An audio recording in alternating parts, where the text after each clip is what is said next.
What the heck's going on? Happy Friday from the 104.5 The Zone Studios. I'm Robert Walsh. The Tennessee Titans have released offensive tackle Jamarco Jones less than 2 weeks after naming him a contender for the starting right tackle job. Jones was dismissed from practice twice this week for getting into altercations with teammates on the field. The first time it was a scuffle with defensive tackle Jeffrey Simmons that landed Jones in the sandpit for the remainder of practice. 2 days and only one practice later, Jones delivered an unappreciated blindside hit on linebacker Chance Campbell during the team period. Recently added offensive tackle Chris Hubbard is now in the driver's seat for the right tackle job, while NPF is out on suspension. And the Hall of Fame game last night, we had real football to watch. It was fun, maybe not so much, but the Browns came back to beat the Jets 21-16. Cedric Tillman saw some early action, catching 2 passes for 35 yards, and Josh Dobbs may have some competition for the backup job in Cleveland as Dorian Thompson-Robinson looked sharp, finishing 8 for 11, 82 yards, a touchdown, and added another 36 yards on the ground rushing. For all your foundation repair and waterproofing needs, visit USSTN.com. Breaking news at once on your home for the Titans and the Vols. This is 104.5 The Zone.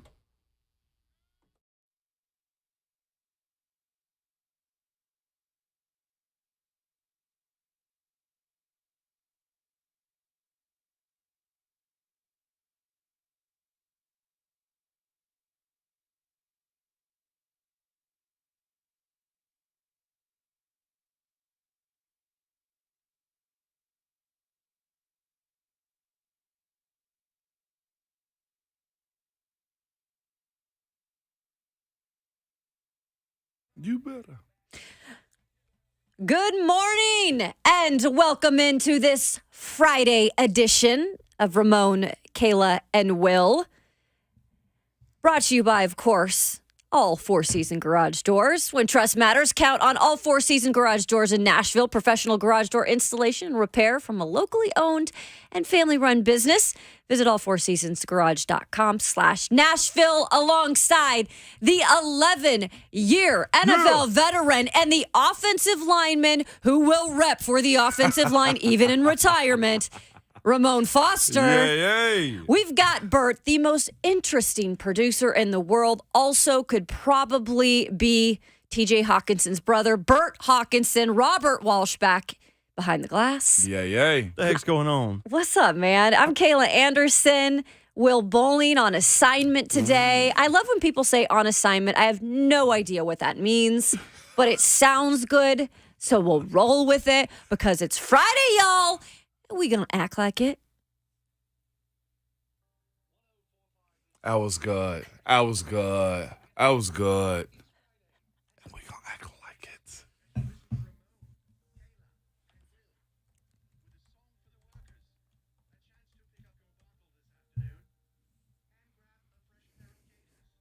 it. Let's go. Hey. If you're in your car, don't clap your hands. Yeah. Please don't. Keep You them can on the sing, steering though. wheel. Yeah.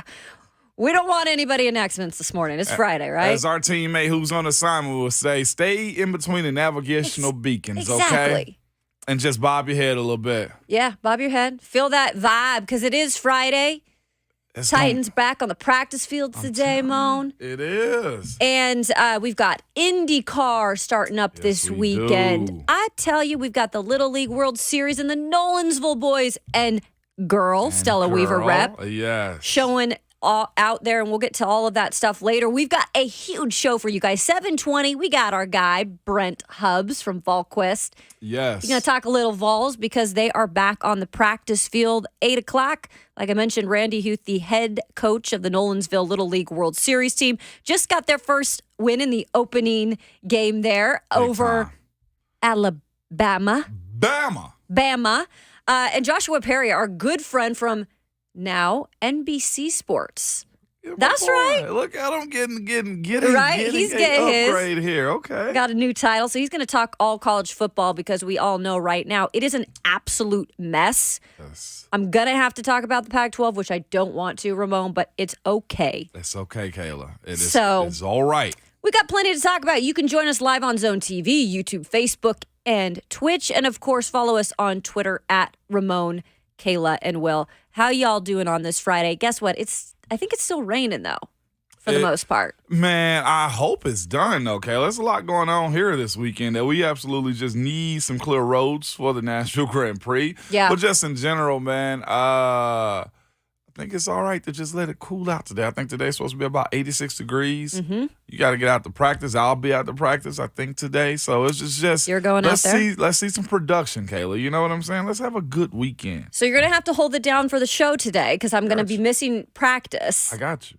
So you get out, I know you're going to have your notes and all that. Yeah, I have my eye on everything. Yeah. So absolutely. You got a man. super brain like that. I'm going to be doing IndyCar duties all weekend, so I'm going to head there right after the show. So you can see me on the big screen down there. If you don't know where to go, I'll try to direct you because that's my job this weekend. I am a little anxious crazy. about parking and getting down to here though. Like whenever, I think we're all supposed to be at the Nashville Grand Prix in some capacity. Sure. All of us, I feel like, at the station, and I'm just like, well, how do I get down there? Because the ramp I usually get off on will be closed because there will be cars going 180 miles per hour. Yes, there will be. Coming over the Korean Bridge, the Korean Veteran Bridge. Yeah. So, yeah. Korean War Memorial Veterans Bridge.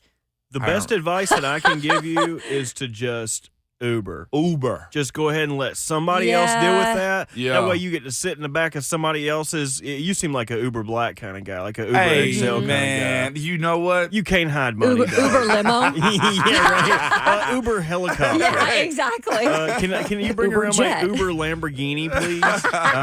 Hey, they have those Bert here this weekend. That is sick. One. And also, I don't know if I trust the Uber drivers that are around here to drive me around in a Lamborghini. Yeah. And also, they're bringing in automated Ubers. Have you guys seen this? It's a new I saw company. one yesterday. What? So they're bringing them into Nashville. It's this automated like taxi service. So no driver. It's all automated. You just hop in. And honestly, I'm for it because at least they'll be a little bit safer.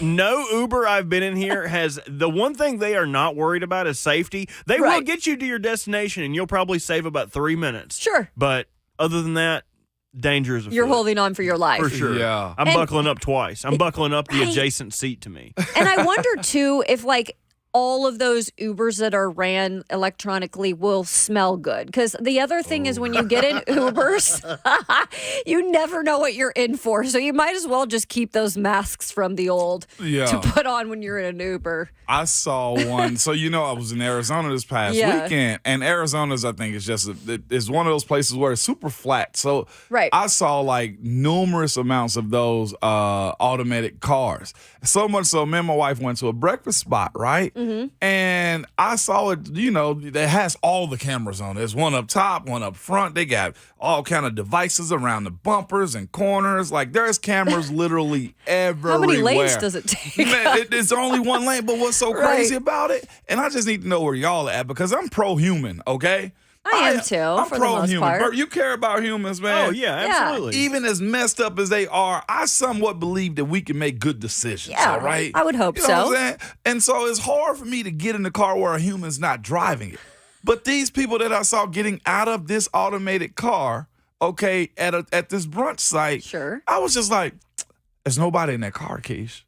I was weird. like, these people it was 3 people that hopped out of this car, 1 in the front seat, 2 in the back. And I'm thinking to myself, well, who the hell is holding the conversation in, okay? So they hop out, go into the Of course restaurant. you ask about how are they holding a conversation. Mom probably came up to the car and was like, so, man, what are your hours Yes, like, dog? he probably did. You get overtime for this? Yes. Yeah. He's like, so what is the Phoenix landscape like? Sir, I have to go. But I'm thinking to myself, dang, man. Legitimately, they got out of the car, closed the door, went into the restaurant, and me and Keish both just looking like 2 old ladies on the front porch watching it, the neighborhood news and This everything. ain't right. This ain't right. Right. And I said, I bet it ain't going to leave out of this parking lot like it's supposed to. It got out. It waited about 4 or 5 seconds.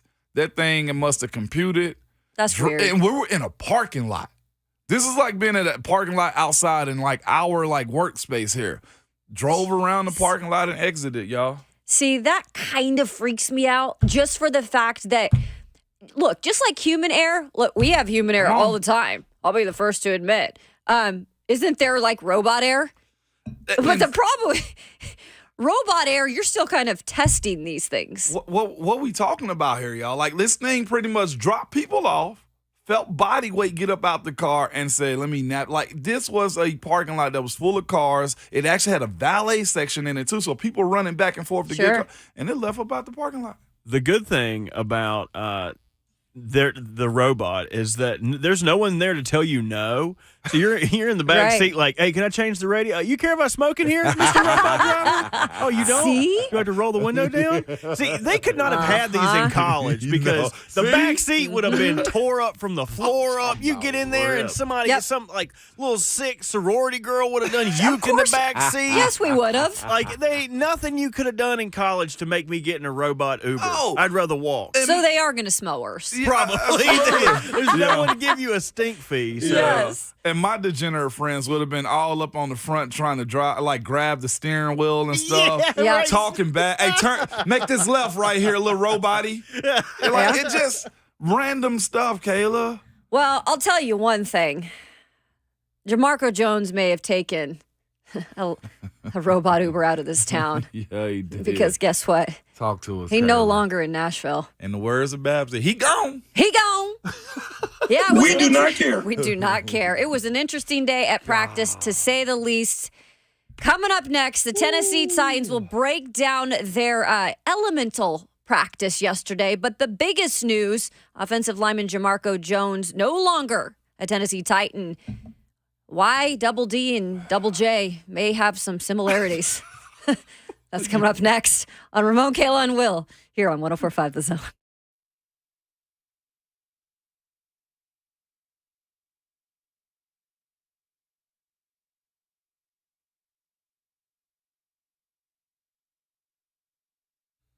What's up? It's Ramon and Kayla here with our friends at Window Nation. And don't get too used to these cool temperatures the last couple of days, friends, because that's just a tease. That's Nashville weather for you. Yes, the heat, the humidity, the scorching temps, they are here. And in August and September, they're going to stay for a while. So those high temps, Mo, we all know this. It's going to force our AC into overdrive. I woke up this morning, I realized the AC was just pumping. And I actually turned it down a little bit or up, to make sure that I wasn't wasting any more energy bills. Because if you got bad windows, it's going right out the window. And you don't want your money to go right out the window. So you can save thousands today with no money down, no payments, no interest for 2 full years. Plus, our friends at Window Nation, they're going to give you 2 windows with every 2 you buy. So 2 free windows with every 2 you buy. You can check them out at windownation.com because everybody wants to protect and increase the value of their home today. And no doubt about it, Kayla. And the best thing is, if you call this week, the rest of this week, you get an extra 10% off on your order. And Kayla, you just mentioned, of course, the energy bills. You can save up to 30% on your energy bills by switching to Window Nation Windows. Window Nation has also installed nearly 2 million windows with a 96% perfection, making them one of the top window companies in the country, okay? And the best thing about it, the average installer has over 16 years of experience with over 20,000 windows installed. If you want these deals that Window Nation has for you, simply call 866-90-NATION or go online to windownation.com.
Welcome back into Ramon, Kayla, and Will on this fine Friday in Music City.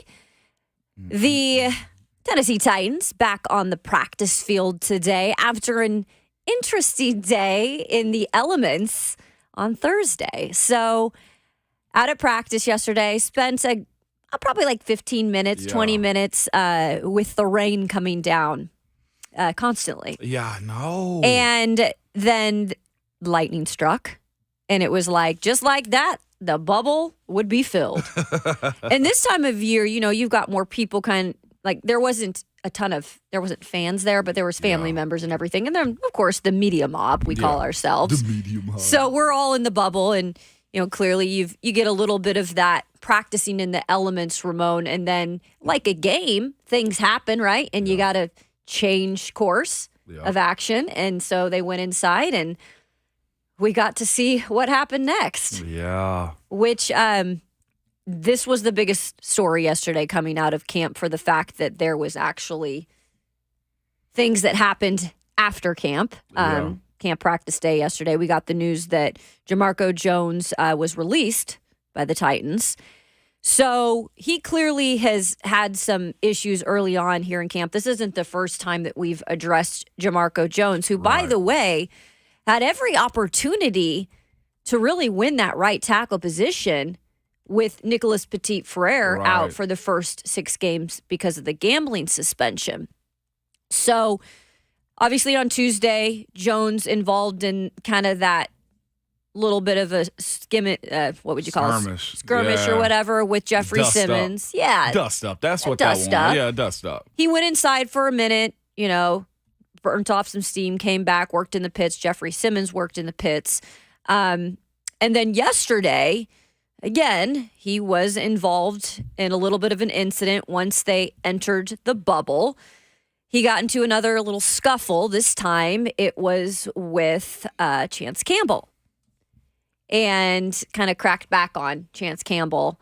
And then you saw him get booted. Yeah, he got booted again. And that's when I think everybody started to wonder, okay, what really is going to happen with this situation? Because Mike Vrabel talked about it briefly, but he wouldn't go into detail. And you kind of had the sense, Ramon, that this guy might not be here much longer. Yeah.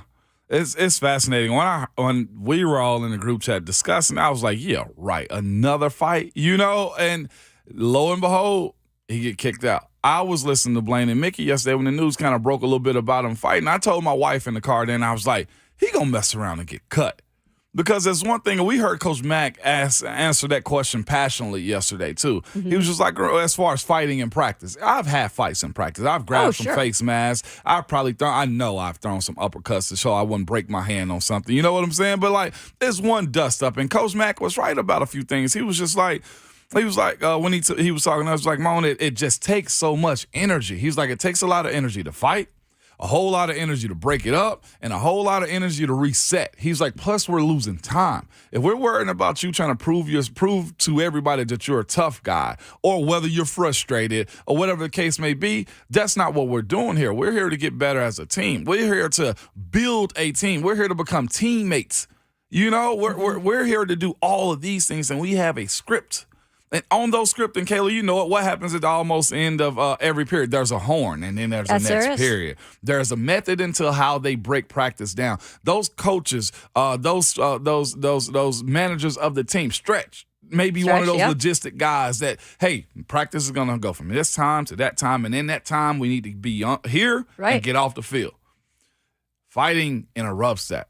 Coaches hate that because all they want to do is coach, right, Kayla? That's what Vrabel said. They got some foolishness that comes with their job, and all they want to do is coach, and this takes away from coaching. Jamarco been in the position that he's in right now, yesterday and the day before, actually, 2 days before, I knew something was going to happen drastically.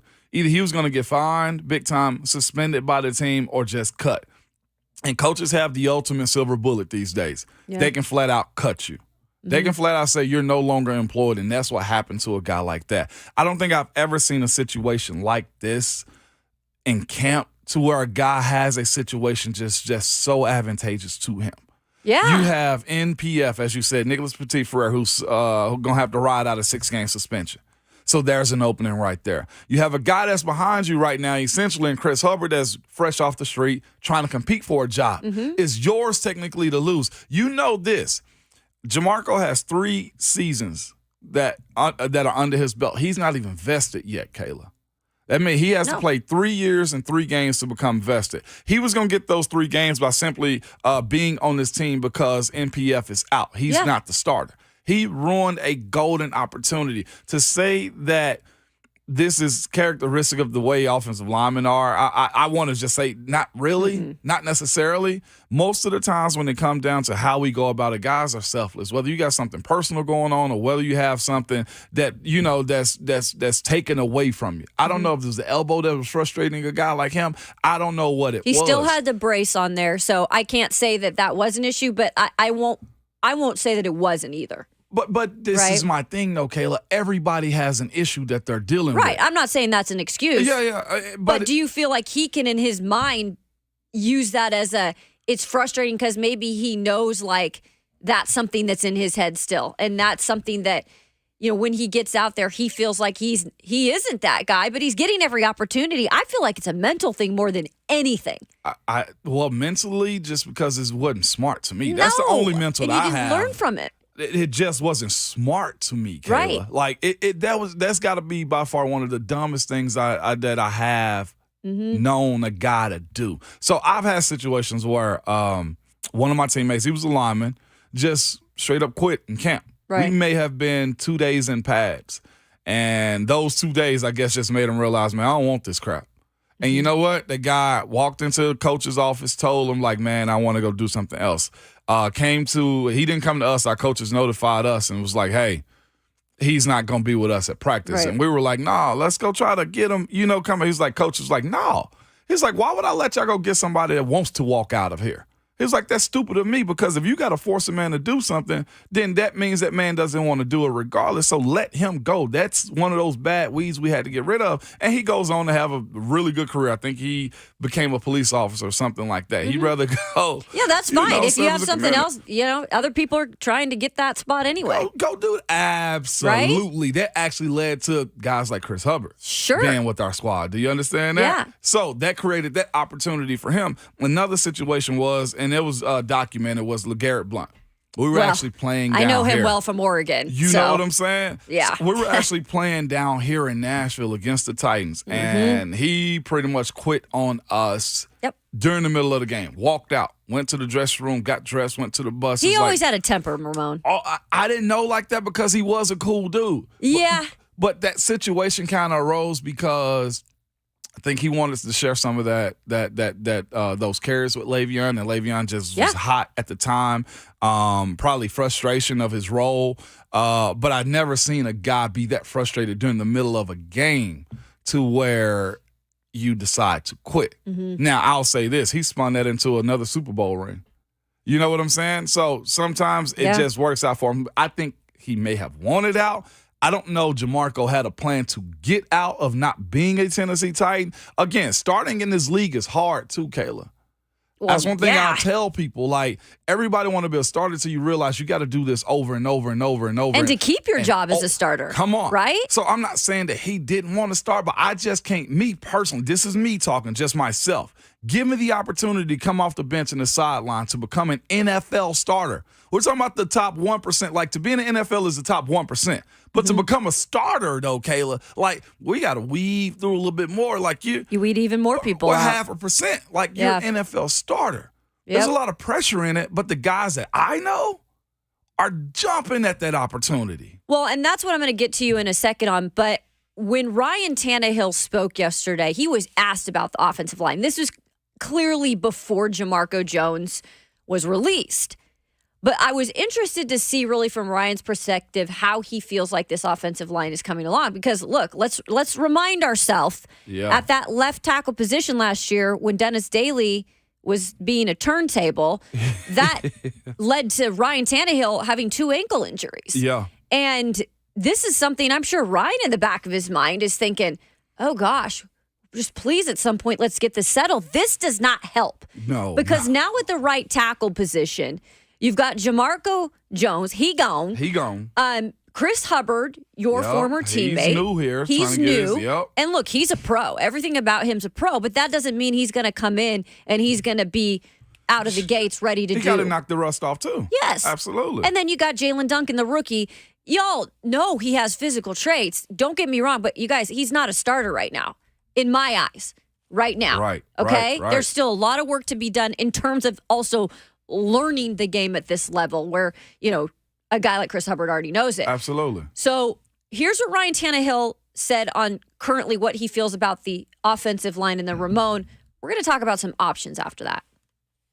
Yeah, they're working just like everyone else. You see guys stepping in, kind of battling it out up front, and I've seen some really good things. We've done some really good things in the run game. Pass protection has been improved, I think, and so those are all good things. We just have to keep growing those guys together as a unit, keep gelling, because it plays off of each other so much. It's not 5 guys, on individual islands. Those guys have to be able to play together, just like receivers and quarterback. They have to be able to work with the guys to the left, to the right of them in the run game and in the pass game. Well, that's the thing. What did he say? Gel, mesh. Yeah. And Ramon, you know this. You've been a lineman in that room. Now you've got another guy that's out of the room. You might possibly bring someone else new in. I just feel like this is a tough situation right now. It is. Not that they can't overcome it, but what do they do next? Yeah. What do they do next? Everybody in that offensive line room, they get tight. They get real tight. Not in the sense of tense. They look at each other and say, all right, guys. And you know what? Jamarco may have been an issue the entire time, though, too. As far as, like, the attitude, like, to fight your teammates over and over again, there has to be something there. And as a teammate sometimes, like, guys see certain stuff and you just deal with it. But Tannehill's 100% correct. Like, there's a reset that has to happen again from NPF situation, right? And then we knew this. NPF is taking reps with the 2s and 3s. He's just getting some oil changing reps right now is essentially what he's doing, right? Hubbard coming in, working with Jamarco Jones. We looked at that and said, okay, may the best man win. And I kind of look at this and I saw that Bronsko was moved to right tackle and Hub was working in there also. Just thinking to myself, like, you putting a guy out of position. Me personally, I think Bronsko is probably a guard center than he is a tackle. There's a different animal when it comes down to playing tackle in the NFL. It just is, Kayla. Like, you need to be primed for that. Marshall Yonda is by far one of the only guys, Bert, I've ever seen do something like that. He went from playing guard to tackle, and he did it damn good, okay? It ain't many of him out there. But looking at his situation, I hope for this team, Dylan Radins is able to come back sooner. I hope he's been working too. He has been working. But I say to Hub, if I'm him, you're the veteran guy. You've been in different spots. You understand what it takes to be a chameleon and find yourself in this role. Again, I'll say this too. Having some leadership on that offensive line has to be something that Aaron Brewer, since he's been here the longest, and the most senior guy on this line that's been here, between him and Bronsko and also Chris Hubbard, they have to find ways to get tight. Now in practice, Kayla, they have to go at each other harder than they go at the defensive line because their flaws and their abilities to build with one another has to be centralized to them first. Guys, we got to work on us. Yeah. You heard Tannehill talking about their cohesion. One thing I've been overly impressed with going to camp, Kayla, is watching the way Tannehill has been with his wide receivers. The relationship He's that he been has locked in, with D-Hop this soon, with Traylon right now, with Chig, that's what he's going to require of those guys up front. Like, and somebody has to take control of that group in the offensive line room and just dive into one another. Like, we were at points where we'd walk around, like we'd have like bruises on our hands and on our chests from like going so hard in drills with one another, Kayla. Which you should at this time of year, right? We should, but what it did was harden us so that when it's time for us to go fight the defense in team periods, we knew, look, this is just light work for us. Yeah. That's what has to happen, and it has to get sped up even more right now. So Wallace Dooley in the F&M Bake chat says Kayla's making the offensive line way more than what it is. It's important. Look, it's not even just about, I'm not saying Chris Hubbard can't be the guy, but let's remember people like depth too. And last year that also didn't work out great because of the injuries. And when you are starting the year with questions at offensive line, I do think it's a big deal. I do too. I don't think I'm making a bigger deal than what it is. I've watched this team play for the last 7 seasons. But for your perspective, honestly, am I making too much of this situation, or is it just because it's one position, like that right tackle position? I guess I as a person who watches practice, I still don't feel like there's a definite answer yet. No, and that's the problem too. Of course, it can get settled. You can find out about it. Like, we can get the answers to it. But the thing is this: the first 6 weeks of the season is one of the most intense stretches of the season as you have, and that's without NPF. And I will tell you this: when it comes down to, like you said, depth and injuries, behind Hub is a bunch of young guys right now.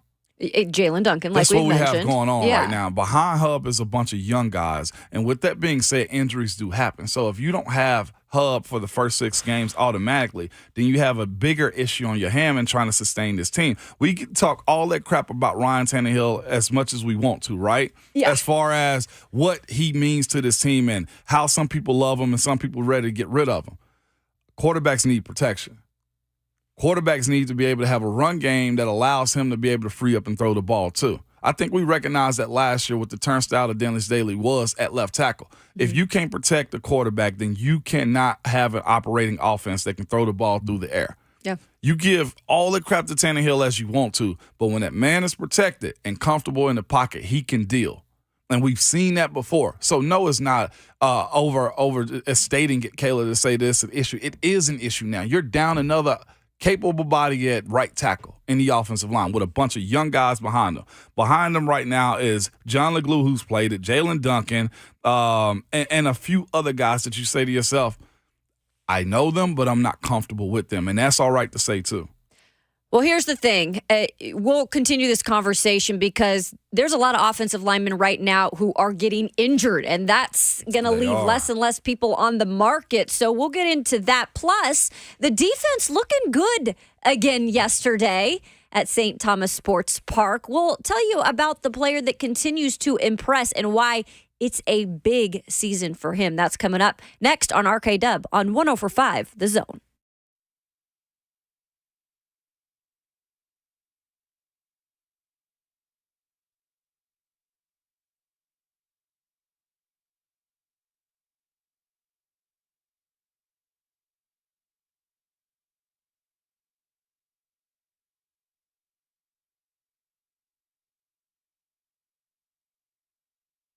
Hey, it's Will Bowling. Is your water heater not heating? Maybe your sink is leaking or the drain is clogged. Well, available 24/7, 365. Our expert friends at Lee Company, they've got you covered for all of your plumbing needs. And right now, you can enjoy $20 off a plumbing service call for a limited time. All you got to do is contact Lee Company today at 615-567-1000 or go online at leecompany.com for an appointment to take care of your home's plumbing from top to bottom. Again, that's $20 off your next plumbing service call at leecompany.com. That's Lee Company, all you need.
Feeling good on this Friday morning. It's Ramon, Kayla, and Will.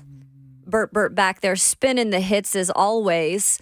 And we were just discussing Titans practice yesterday. Obviously, the big news coming out of there, Jamarco Jones no longer with the Tennessee Titans. He was released a little bit yesterday in the afternoon. So with that becomes the question now, with MPF out for 6 games, now Jamarco Jones gone, who might be coming in at that right tackle position to win it? We've mentioned Chris Hubbard, who has clearly been taking plenty of reps with the ones. Veteran guy, not saying that he's not the guy, right? But you got to talk about depth sometimes. You got to remember that's a big part of their thinking, too, coming into the season. We got to have some depth there.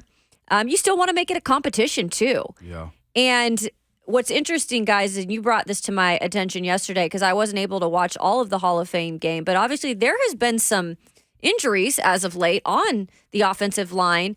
Texans center Scott Quesenberry, he went down with an ACL injury this week.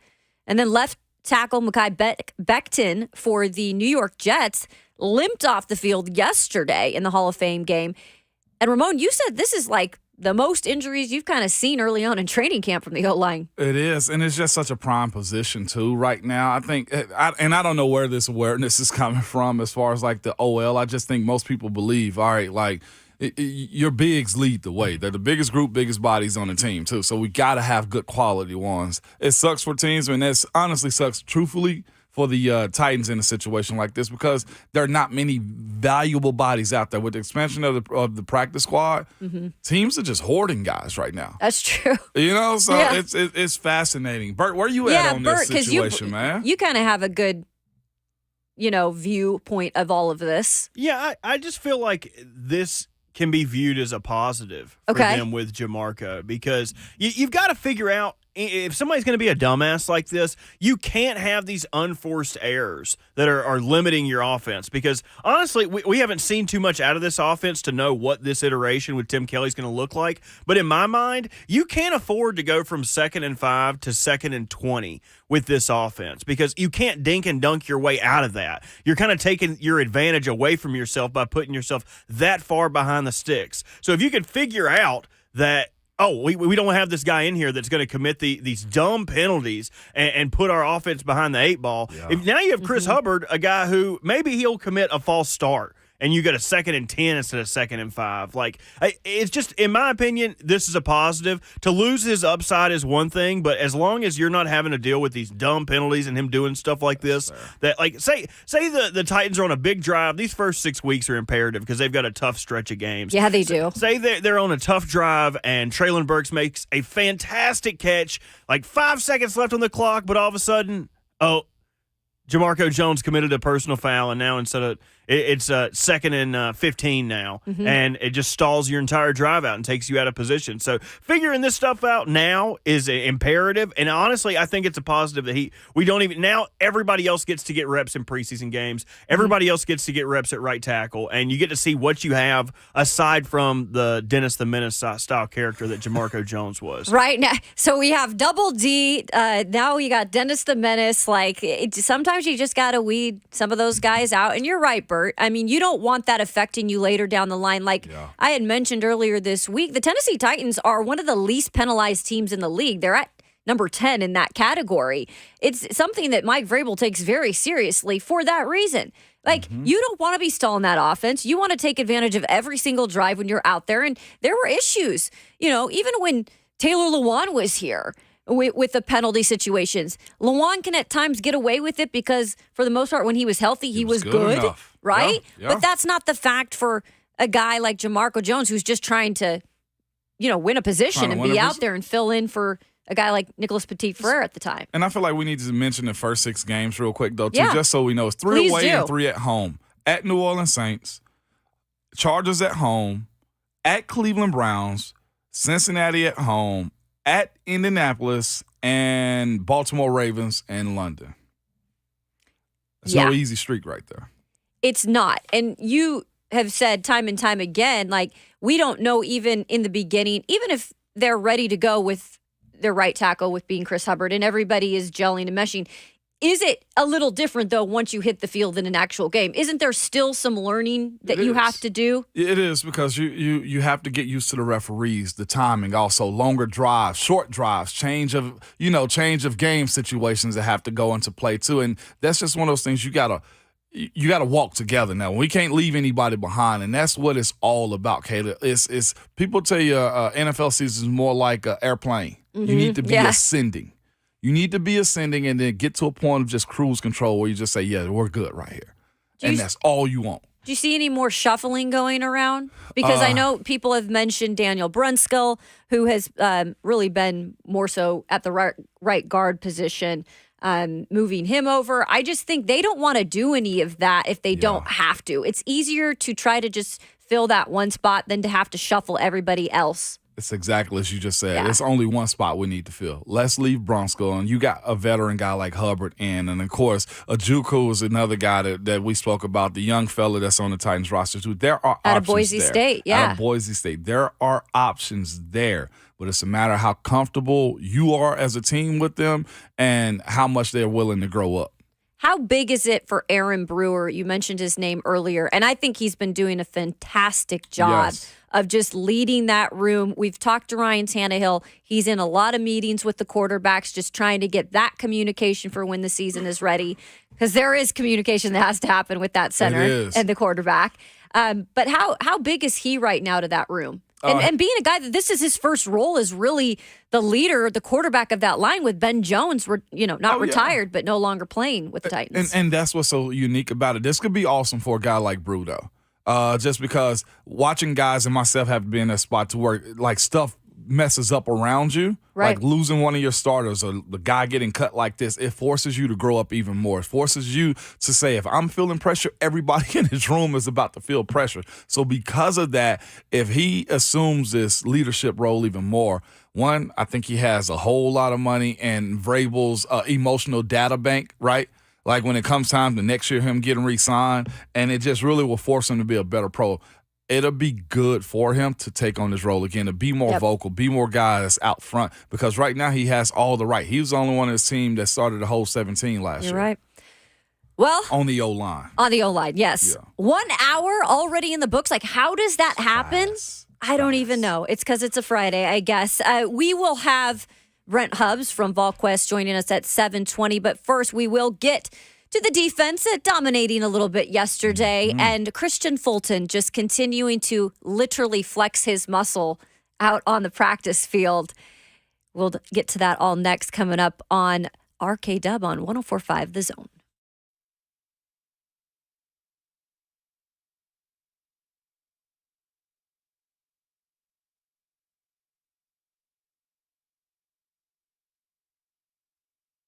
It's Ramon Foster here to tell you about Zen Sports, the new sports betting app in Tennessee, revolutionizing sports betting rewards. What if I told you that you're wasting your time and money betting on any sports book that's not Zen Sports? Zen Sports offer real cash rewards for those lucky enough to be in Tennessee. And that means no funny money, points, or credits. For a welcome bonus, earn 5% cash back on every bet you place for the first 15 days with no limit on your bonus when you use a referral bonus code. And earn up to 3% cash back on your bets after that with the Zen Sports Loyalty Program, too. Yes. So make the switch today and start betting on Zen Sports. Your wallet will thank you, okay? And if you have a gambling problem, call 1-800-889-9789. Terms and conditions apply. Must be 21 years or older and present in Tennessee to bet.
7 o'clock on the dot. What's going on from the 104.5 The Zone Studios? I'm Robert Walsh. The Tennessee Titans have released offensive tackle Jamarco Jones less than 2 weeks after naming him a contender for the starting right tackle job. Jones was dismissed from practice twice this week from getting into altercations with teammates on the field. The first time it was a scuffle with Jeffrey Simmons that landed Jones in the sand pit. And then 2 days later, and only one practice later, Jones delivered an unappreciated blindside hit on linebacker Chance Campbell during team period. Recently added offensive tackle Chris Hubbard is now in the driver's seat for the right tackle job while NPF is out on suspension. And we got real football last night. Well, sort of. It's the Hall of Fame game. But Browns came back to beat the Jets 21-6. We got to see Cedric Tillman in some early action, catching 2 passes for 35 yards. And Josh Dobbs looks like he may have some competition for the backup job in Cleveland as Dorian Thompson-Robinson looked sharp, finishing 8 of 11 for 82 yards. He had a touchdown through the air and added another 36 yards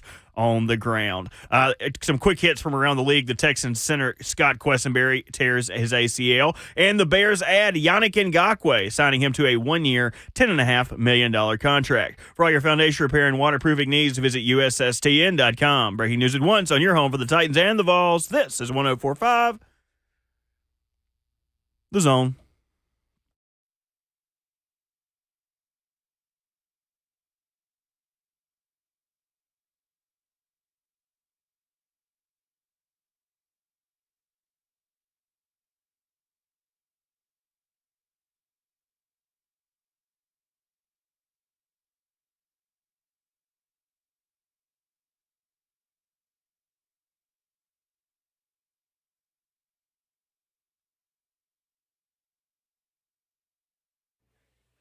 Good Friday morning. It is a rainy, but of course, lovely day here in Nashville, Tennessee, in Middle Tennessee, because it's Friday. Alongside our 11-year NFL veteran, it's Mr. Ramon Foster, behind the glass, spinning the hits. He's the most introducing producer in the world.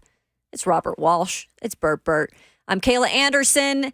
Will Bowling on assignment today, doing a little track stuff this weekend. Hey. So I'm driving the wheel, which is fitting because it's IndyCar weekend here in Nashville. So we're revving things up here for everybody who's going to be out and about on the streets this weekend.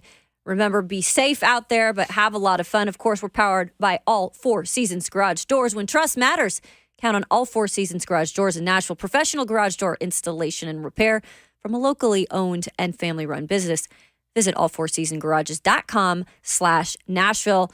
And you guys feeling good on this Friday morning because, like we said, football is back. And it's so amazing when football's back, we just have that much more to talk about. We do. We simply do, Kayla, and I'm excited for it. I actually watched some of the game last night. Yes, you did. It was fun to see live football. I actually called some folks. I was like, y'all, hey, guess what? Hey, football's back. Football. Yes. I was into it all. Yesterday. But it was good. And truthfully, you asked, like, at the last hour real quick, what's the difference between, like, guys gaining cohesion? Yeah. You saw how many penalties it was early to start the game over and stuff. So there's there's a lot of kinks that have to be, ironed out as the season starts. So I was good to kind of see that, though. Did you watch most of the game, Bert? I was in and out. I had primetime start, I was kind of adjacent, but then I came back in for the third and fourth quarter, and I don't know what it is about bottom of the roster guys. Ever since I've been like a little kid watching football, I've just always been infatuated with the undrafted free agents, the guys at the bottom, the guys who are never going to make the roster. And maybe they do. Maybe some of them do. Yeah. But you always convince yourself some of these dudes are going to be studs, especially as a little kid. You're like, oh, man, this guy's so good. He's going to take the league by storm. He's going to be the next Kurt Warner. And then he's cut in a couple weeks and ends up on somebody's practice squad, and you never hear of him again. But interesting at the time. Still a lot of fun to watch. More points than I thought were going to be scored. Yeah. Got to see some rookies that we enjoyed. We saw some Cedric Tillman. Saw some Israel Abanikanda at a pit. So fun had by all. I really, this is probably the first Hall of Fame game in a while I remember enjoying. I'll say this too. It's funny Bert brings that up because you're probably one of those message board people, tweet like Twitter people, or right? Xer now. That just like we will be sitting back as players like we're talking about that player. That dude has no chance to make this team. Like, I'll be laughing sometimes because the older you get, like, you can tell when people, he going to make the team, he's going to make the team, that guy not making the team. And you see one or two plays on social media, and fans just go crazy about this guy. One play, and I'm like, he had 60 other plays that suck. Look. For the Jets, that's Jason Brownlee. Yeah. Because I was like, oh, man, this guy is looking good. He's been getting all kind of clout at practice. And then you look at their depth chart, and it's like, okay, they're 6 deep at wide receiver. Exactly. He's probably not making the roster. Look, there's no doubt, guys. There's always a camp favorite. There's always been a Titans camp favorite. You know, in the past, we had our Mason Kinseys, and he's still here competing on the roster. Yeah. But then you got the legit who should be camp favorites. And right now, one of my camp favorites is Christian Fulton. Yeah. He's in a contract year. Yeah. This guy has dealt with injuries in the past. We're not going to ignore that. But yesterday, we saw some great work again out of the defense, some good pass breakups. The defense is so loud. Like, at one point, Vrabel comes over to the sideline, and Arden Key and Jeff are there, and he's getting in their face like, you know, just he wants to stir him up. It's a great scene at practice. Yeah. I try to set the scene as much as I can because you're out there. You know how it is. Yeah, no doubt. But Christian Fulton getting hyped up after some of these, you know, coverages that he's been going up against DeAndre Hopkins. It's not just like runt work here, right? No, absolutely not. So what's interesting is he dealt with, obviously, a lot last year. He had a shoulder injury, not last year, the year before. Last year was not great. He was sick. He lost a lot of weight, guys, and led to some injuries. He spoke for the first time in camp yesterday. Here's what he had to say about just overcoming that and feeling more confident coming into the season. I feel like my same self, you know, the same player that I've been. Obviously, I may look bigger, you know, feel, you know, however I may look, whatever. But I mean, I feel like the same player I was, but I'm going to use my physical tools that I've gained over the offseason, you know, and definitely implement them to my game. Was the goal in the offseason to get more stronger, more physical, or was it more like a durability thing? More so durability. I mean, last offseason I was coming off shoulder surgery, and I was trying to gain my weight back, so that kind of played a part going into the season. But I mean, I definitely feel stronger. I was able to, you know, work on everything this offseason. You know, upper body, lower body, my stamina, all those things, you know, played a part this offseason. Did you have a weight gain? Yeah. Did I have a weight gain? Yeah. I would say, I mean, I pretty much been at like, you know, 190, 195. Last year, I guess I was 6, so I was coming back up. But that's pretty much where I played at. But I've been able to put on more like muscle, you know, more than anything. Yeah, so you heard him. I mean, he really put in the work this offseason with his trainer down in Miami, making sure that he was physically ready to enter the season to try to be on the field for all 17 games is what he told us back in minicamp. He was very, very like, you know, stern on the fact that like, hey, I'm going to be out there for 17 games because there's definitely doubters, including, you know, Mike Vrabel last year called him out. He said these are soft tissue injuries that keep happening, and Christian Fulton is one of those guys. And Christian Fulton didn't run away from that. He took that on his shoulder and he said, yeah, I'm ready. Let's go. I mean, how big is this for him in a contract year, though, but to come in just looking the part, but more so he's actually out there doing it. No doubt about it. And the biggest thing about that, too, which is why everybody's got something going on, which is why I honestly didn't want to make an excuse for Jamarco Jones. If he was frustrated by his elbow, bro, guess what? You're not the only one. Control yourself. And that's what we're seeing coming out of a guy like Christian Fulton. Got called out publicly, y'all. Like, let's not forget, Vrabel called that man and others out publicly. It's like, yo, you do something about it. Fix it. And he did. He went and said, I put on more muscle. I trained a little bit different. Maybe going to Miami was good for him. I know he probably had conversations with Byard on how he operates too. I'm not into excuse making. I'm into solutions. And he's the guy that found a solution this offseason. And good on him for not taking what Vrabel said personally, understanding the position he's in, Kayla, like you said, into a contract year this year with a whole bunch of pressure. And I tell anybody who's in a contract year too, especially with what Christian Fulton can see potentially, you think about it. So he's balancing that while also trying to perform against this alien name, DeAndre Hopkins, every day in practice. Right? You know what I'm saying? But it's good that he's out there, Kayla. And I'm going to knock on wood just simply because I want to see him go get it. And by the way, him and Roger McCreary sound a lot alike. Yeah, they do kind of, don't they? They sound a lot alike, man. So good for him, Kayla. I'm glad to kind of hear him, give an understanding on why he may have been up and down last year. The shoulder surgery, and I mean, not the surgery, but the shoulder injury and losing weight. And just, I told you guys, what was it, earlier this week or last week? Like, guys and weight ain't just a big guy thing. It's a small guy thing, too. Let's mention keeping on the weight. Keeping it. Because, like, Kyle Phillips looks great right now, y'all. Like, he really does. Like, he's put in the work, too. He's trying to stay healthy. But part of that also is you got to keep on the weight once the season starts. Yeah, you do, and that's why you lift, and that's why it's getting in the weight room is a big thing. Like, one thing that the strength and conditioning coaches hate in college teams and in the NFL, because they pay more attention to it, is guys missing the weight room. It sucks to go lift after games, Kayla, but guess what? You got to rebuild that baseline back. You got to get those muscles back, and hopefully that's something that Christian understands. And smaller guys don't like to hit the weight room as much, but the ones that are really good, they grind at it just as much as the bigs do up front. Yeah. So I'm hoping those are the things you learn, but this is also part of like being a true pro. Like, guys grow into better players sometimes because they watch and learn and talk to guys and try to get wisdom. So Christian not taking it personal is one of the things I'm most happy about for him. Yeah, and you had mentioned just having Kevin Byard. We also spoke with Amani Hooker yesterday. I think people forget, and Mike Vrabel made this clear, like, it's a luxury also then to have two safeties, a duo like Kevin Byard and Amani Hooker, who, by the way, have been working together for a few years now. And really, they said yesterday, quarterback that secondary, which is very true. And so it's good to see the secondary, at least early on in camp, kind of look like there's some growth from last year, because that was the biggest issue on the defense last year. If there was a weak point, it was definitely that back end, just with the pass coverage.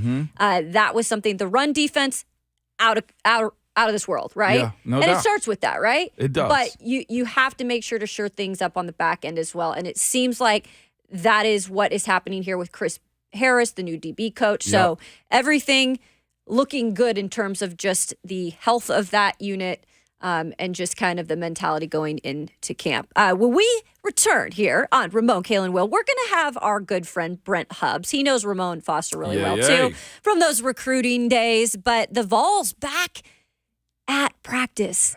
What in the world is going on? College football is almost here. We will chat with him and much more. That is coming up next on Ramon, Kayla, and Will here on 104.5 The Zone.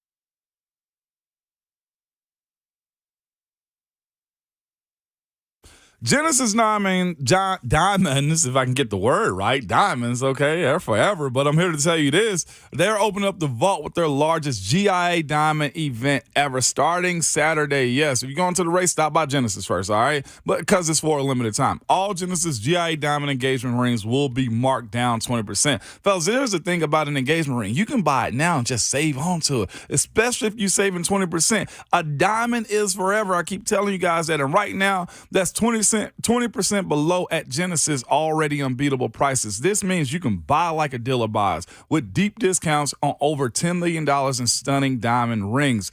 These remarkable savings are on every GIA diamond engagement ring from a half a carat to 20 carats for you ballers out there.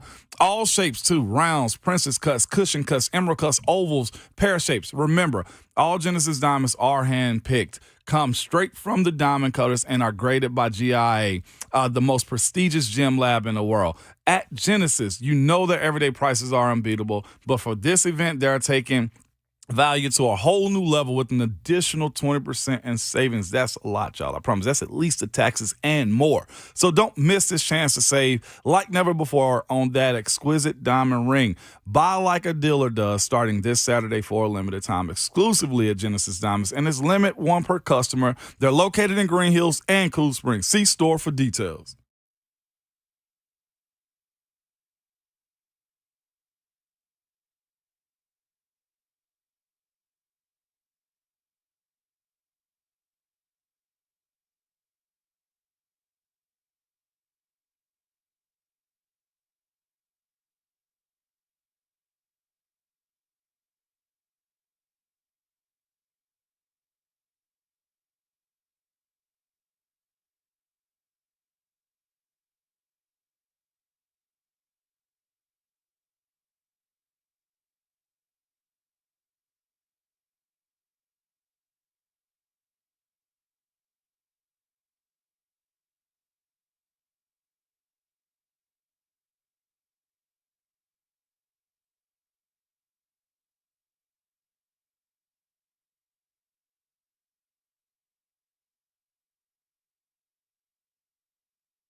All right, I hear you back there. We always want the music to be just right for our weekly guest, Brent Hubbs of VolQuest.com. Brent, was that good enough for you? Intro? Do we got him on here? I'm enjoying the song right now, too, by the way. Out? Oh, he was letting it play out. Good morning. Good morning. I was waiting on Ramon to put his headphones back on. Oh! That bumper music played, right? You know what? Robert does a real good job of understanding the guest. We had a feeling that was going to get you going this morning. Hope you guys are doing well. You too, Brent. Definitely. I mean, what a great week. The Tennessee Vols back on the practice field. What's this week been like just to have some action? Well, that's great. Football's back. Football's back in the mid-state with the Titans and Tennessee, and we had a little live football game last night at the NFL ranks, and obviously for Tennessee, tons of excitement around this team, and they're in shorts and T-shirts running around yet. What they'll put on shelves today, it'll be next week before they start really knocking heads. So we start to move in that direction today, and now it's for the linemen and for the linebackers. You start to really get to see where they are physically. But this is a team that looks, they look much better than they've looked the last couple of years from a physical standpoint, which is part of the reason why everybody's so encouraged by the direction of things and where this team is right now. Yeah, and it's interesting because I know you guys have written about it a lot too. What was that off season like? Did they have some changes in the weight room? Because I feel like you said everybody maybe even looks more physical, right? Yeah, I think it's not the fact that they didn't have changes in the weight room is the biggest thing for this program. And it's been like that now for multiple years, which is a first seemingly in the last 2 decades for Tennessee.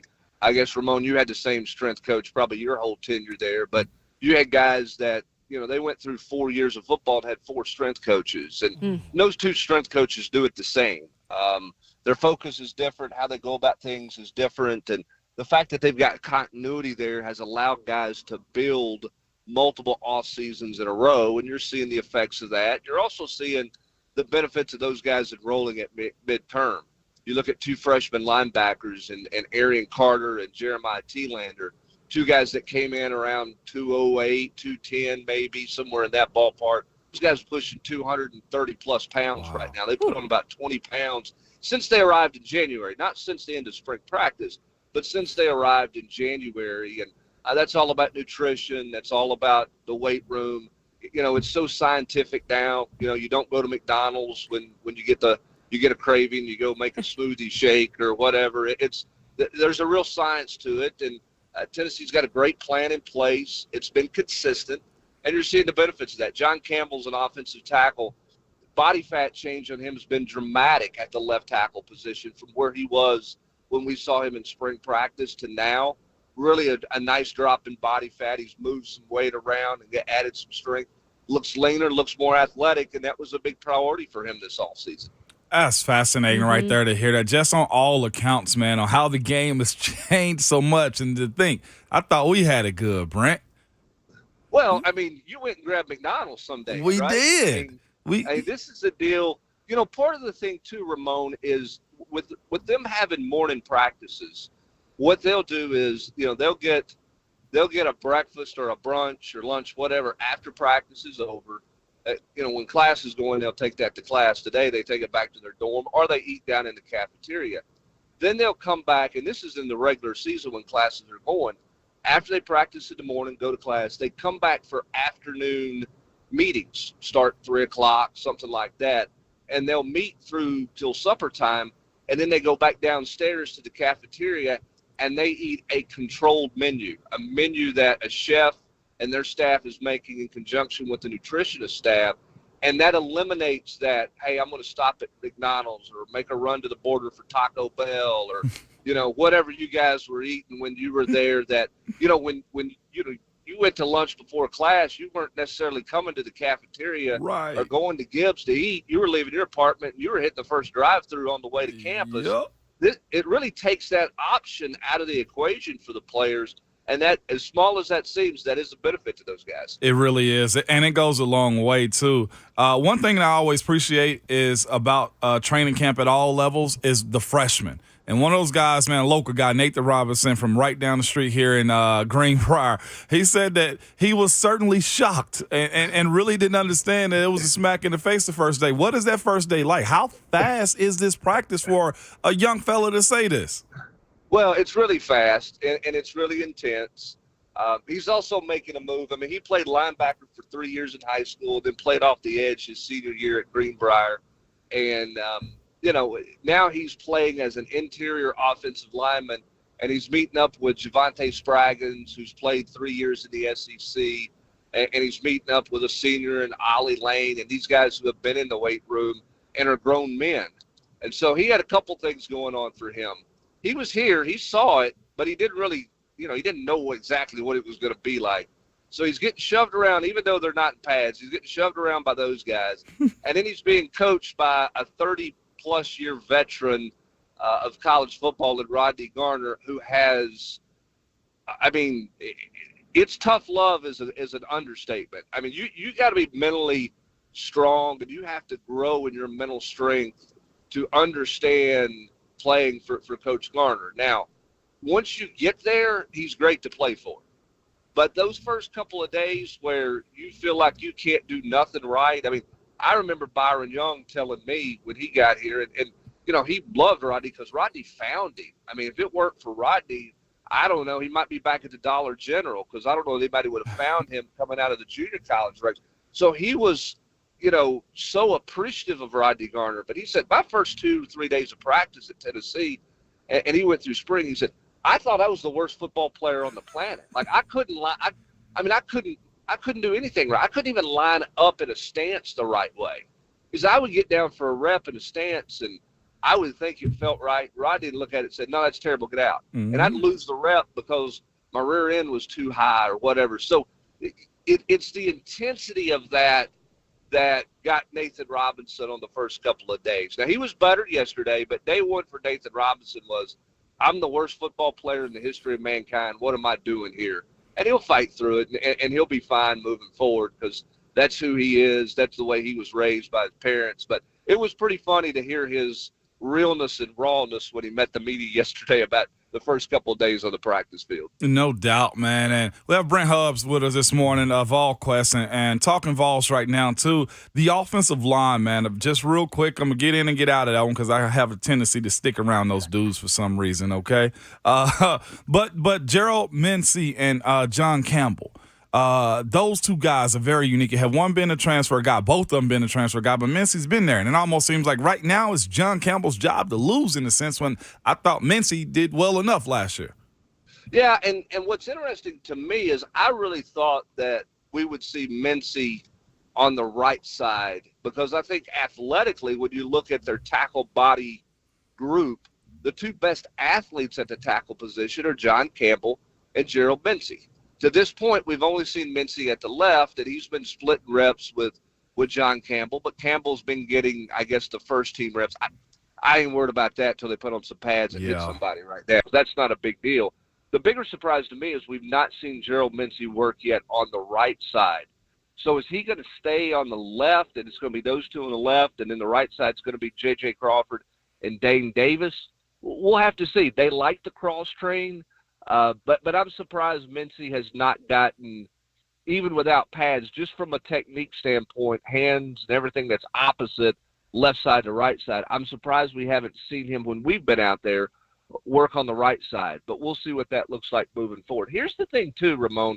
I don't want to get too deep in the offensive line weeds with you, but one of the things that Josh Heupel and Glenn Ellerbe have done at previous stops is they've had a little bit of a rotation in game on the offensive line. They have played 6-7 offensive linemen.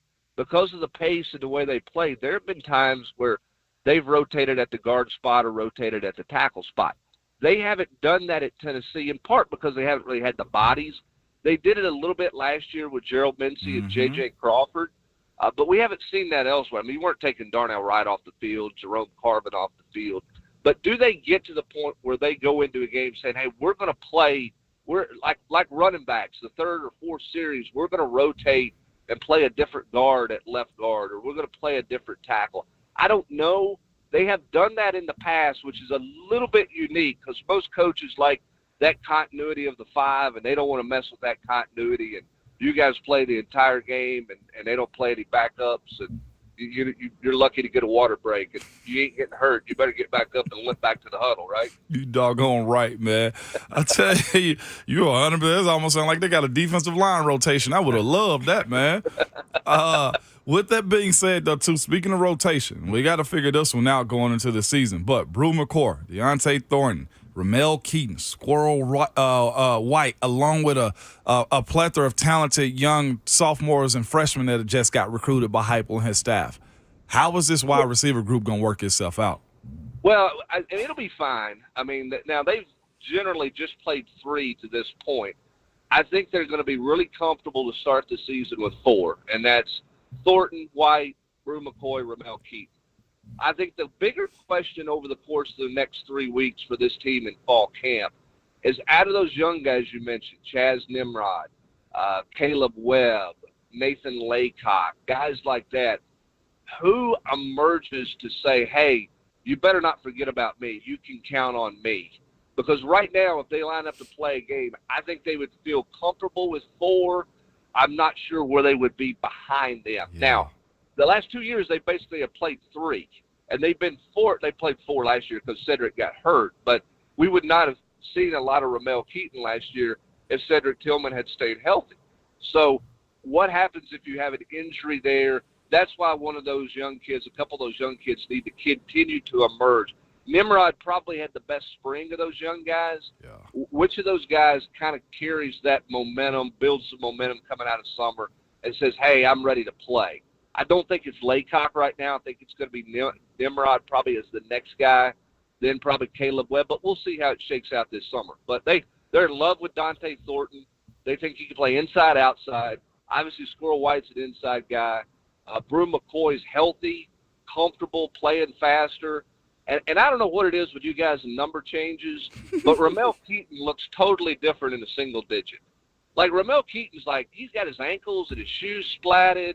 You know, he looks like, he looks like a football player. Not that he didn't, but he looks different in a single digit than he did at 80. 80, you're like, who's this guy? Now you're like, hey, that's Ramel Keaton. He looks faster, looks cleaner. I don't know what it is with you number changes, but he's the silent assassin in this group, okay? He really is. He had a great year last year. Yeah, I don't think his year gets talked about because of what Jalen Hyatt did. But if you'd have said in August last year, Ramon, this was going to be a record-setting offense. They were going to score more points than ever before, lead the country in points scored, and their third leading receiver on the team was going to be Ramel Keaton, and they weren't going to have their best receiver from the previous year. You wouldn't have believed it, but Ramel Keaton stepped in and did the job in a big-time way when Cedric Tillman unfortunately went down with that foot injury. He was huge last year for this offense. Mm-hmm. Brent Hubbs of VolQuest joining us now. And Brent, I know that not everybody wants to talk about special teams. With the Titans, we talk a lot about them because they're always trying out new kickers. Tennessee breaking in a new kicker and punter, but also a new holder. How does that situation look right now in terms of the special teams here early on? Well, right now we're seeing J.T. Carver. Looks like he's getting the bulk of the work as a holder. Of course, those guys do so much work in the summertime that we never see. So we will see where that's at. It's interesting. J.T. Carver's the backup place kicker behind Charles Campbell right now, transferred in from Indiana. Campbell's going to be the place kicker, in my opinion. Jackson Ross is going to be the punter, the Australian, who even though he hadn't kicked in college football in the SEC, he's got some experience in front of a crowd, but we'll see how that translates when you're kicking in the night at Gainesville, Florida. What does that look like? And then a kickoff person they've got to find, too. And that may very well be J.T. Carver. But, I think getting Campbell in for some experience and a guy who's done it at the Big Ten level and, all kinds of weather conditions and big crowds is a nice transfer get for Tennessee to stabilize that spot. I think Carver can be your holder, your kickoff guy. And then, the returners. I mean, you're bringing back D. Williams, who showed he could play. Mm-hmm. And I'm not sure Cam Selden might not end up being your kickoff return guy as a freshman. We'll see what that looks like. The one thing we know about Mike Eckler, Tennessee's special teams coach, the culture he's created with that group is really unique. He's not afraid to play freshmen on special teams. Tennessee doesn't. They're not one of those teams that plays 7 starters on their kick coverage unit or their punt coverage unit. They play a bunch of young players, a bunch of freshmen, defensive backs, linebackers, and they've been really good in 2 years in coverage. And they've been, good in the return game as well. I mean, they treat that as a real offensive deal. It's a badge of honor to be on special teams unit, which I think you have to do. I give Mike Eckler a lot of credit for that because it's a cool thing to play special teams at Tennessee. That's not always the case at places around the country. Brent, man, I text you just to say, wow. Last week or early this week, Barrett Warren, guy just got offered in January from the Vols. What kind of headway and what kind of recruiting for a guy that was, the perception was Hypo couldn't recruit. What does it mean for the Vols moving forward with being able to pull a guy to Texas like him on the offensive line? Well, it's huge because it's such a need position when you look at where they are. I mean, they're probably still going to have to go into the portal, Ramon, and look there again. But they've got to get to the point at that position, the tight end position in particular, where it's not, we have to go into the portal and get a starter. You got to build some depth there. Now, I don't know that Bennett Warren can come in and play right away, but he's got, he's a really talented guy. They beat out some really high-profile, really big schools for. What's interesting with Bennett Warren is his interest in Tennessee started with the LSU game, with the Tennessee crowd taking over there. That was before Tennessee really started recruiting him. And he saw that and he went, man, that fan base is rabid. They were fun to watch, and their fans took over the stadium. And he took note of that. And so when Tennessee started recruiting him, he had some interest because of that. And then it was a matter of whether or not they could get him up here. And he said after his official visit, when he was pretty blown away, and the old Philip Fulmer adage, Ramon, if you get him on campus, you always got a shot. Yeah. When he left his official visit, he said, I don't know why I didn't come up here and see this earlier. Wow. I should have been up here, back in the spring. I should have been up to see Tennessee earlier. He really liked the area. He really liked the program and the coaches. He felt like he fit in very well with the offensive line room in terms of just the personality of guys. The other offensive line commits in the class recruited him and pulled on him. And, he liked Tennessee. His family was not against Tennessee in any way, but they really liked the Michigan academics. And that was a tug and a pull there for him to have to deal with and to sort through. But the parents ultimately did what they should do, and they let the young man make his own decision. And he just told his parents, I'm going to get a great education at Tennessee, and I'm most comfortable football-wise at Tennessee. It's going to allow me to have the opportunity to be the most successful because that's really where I want to be. So hats off to a lot of people involved in that one, Ramon, but it actually starts back with the Tennessee fans in Baton Rouge, of all places. No doubt. Well, great stuff from Brent Hubbs of VolQuest today, joining us every Friday at 7:20. Appreciate your time. Absolutely. You guys have a great day. You Ramon, too. Smile. Football's back, buddy. It is. We're here. We made it, man. We made survived it. The dark period. We survived all of the off-season nonsense. We're back to playing football. Hey, I have way more questions for you, man. We could have did this through the entire commercial break and everything. That's how I know football is back, baby. I love it, Brent. You got to pay the bills. Y'all have a great weekend, okay? You too, Brent. All right, smiling big still because we will be talking more Vols when we return here on Ramon, Kayla, and Will on 104.5 The Zone. I was like, keep going long. You got Liz Allison?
Okay, let's go. I can get with this on this Friday morning.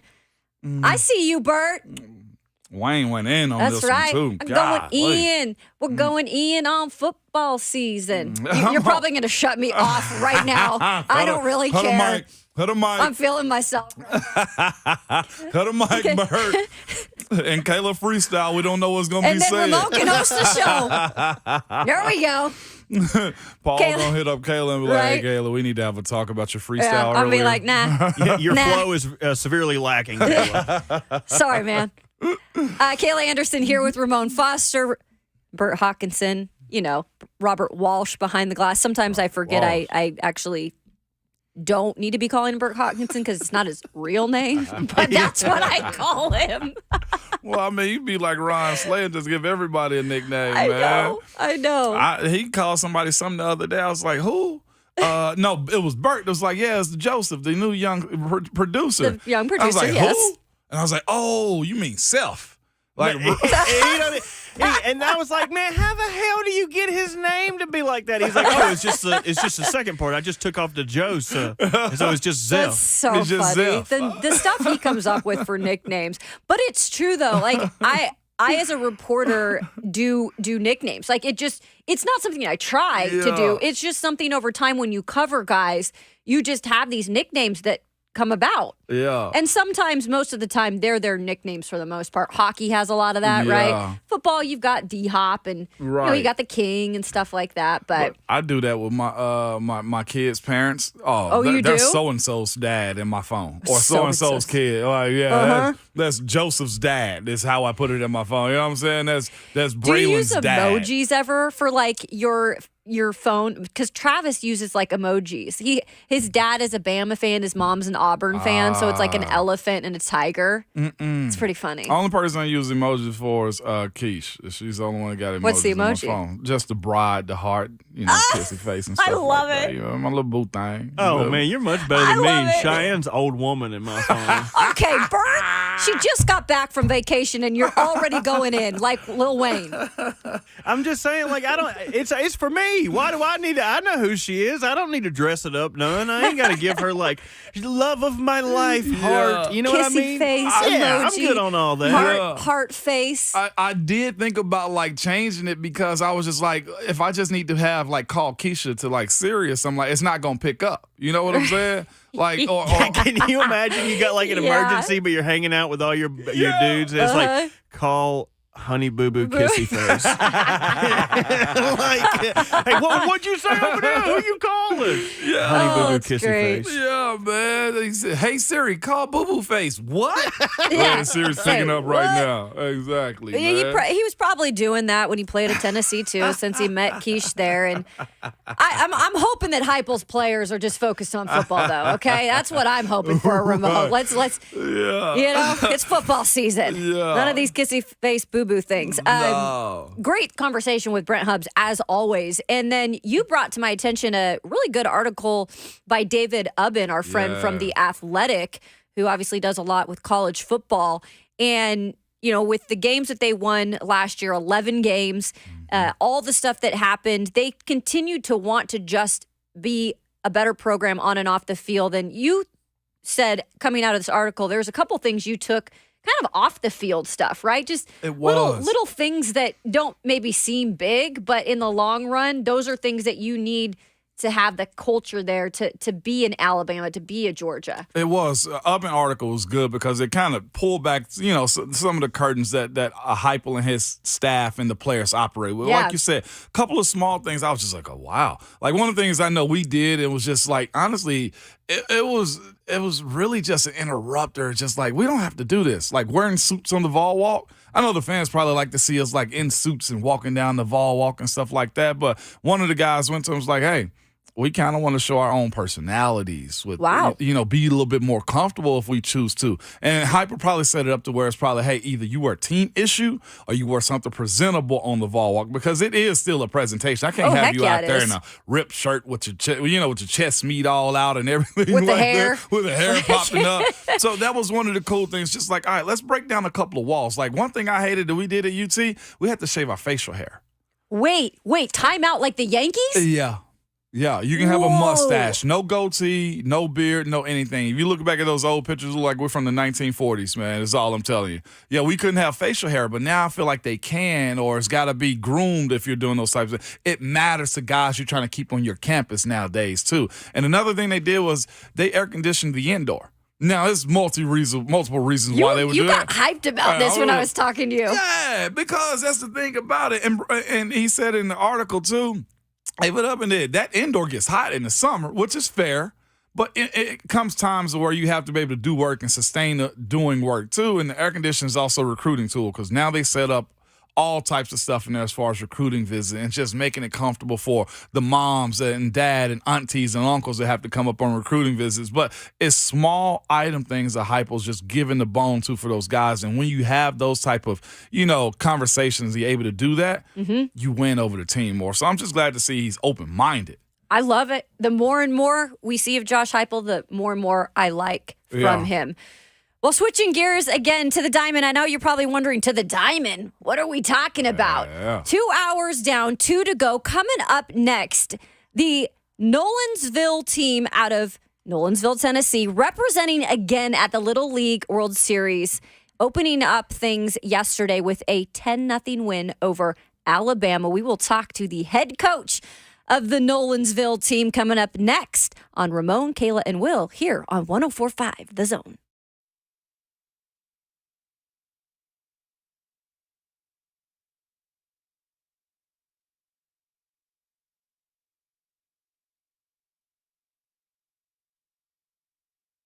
I am joined now by certified arborist Dean Glasscock of Arbor Art Tree and Shrub, all the great services you guys offer, Dean. And right now, you guys are hiring as well. What can people look for, or what are you looking for specifically for them to join a great team? Hey there. Good morning. Happy Friday, everybody. The weekend's just about here. 615-299-9999. If you're interested in having a career working outside in arboriculture that has to do with trees and woody ornamentals, we want to hear from you. Even if you don't know much about it, if you have a passion for plants, whatever, we're looking for just good quality people. We're a drug-free work environment and just a great company. Been around 29 years and just super proud of everything that we've accomplished in that time, and really super proud to serve all the Zone listeners as well. It's been a great relationship and worked out well for us. So, again, 615-299-9999. We're looking for good quality people. If you can drive a truck, if you've got a driver's license and you want to get involved, we want to hear from you. So other than that, we're great with the trees and shrubs around your home. You can trust us. I promise you that. We'll work really hard to serve you. So just keep us in mind if we can help you. Y'all have a great weekend. Bye-bye.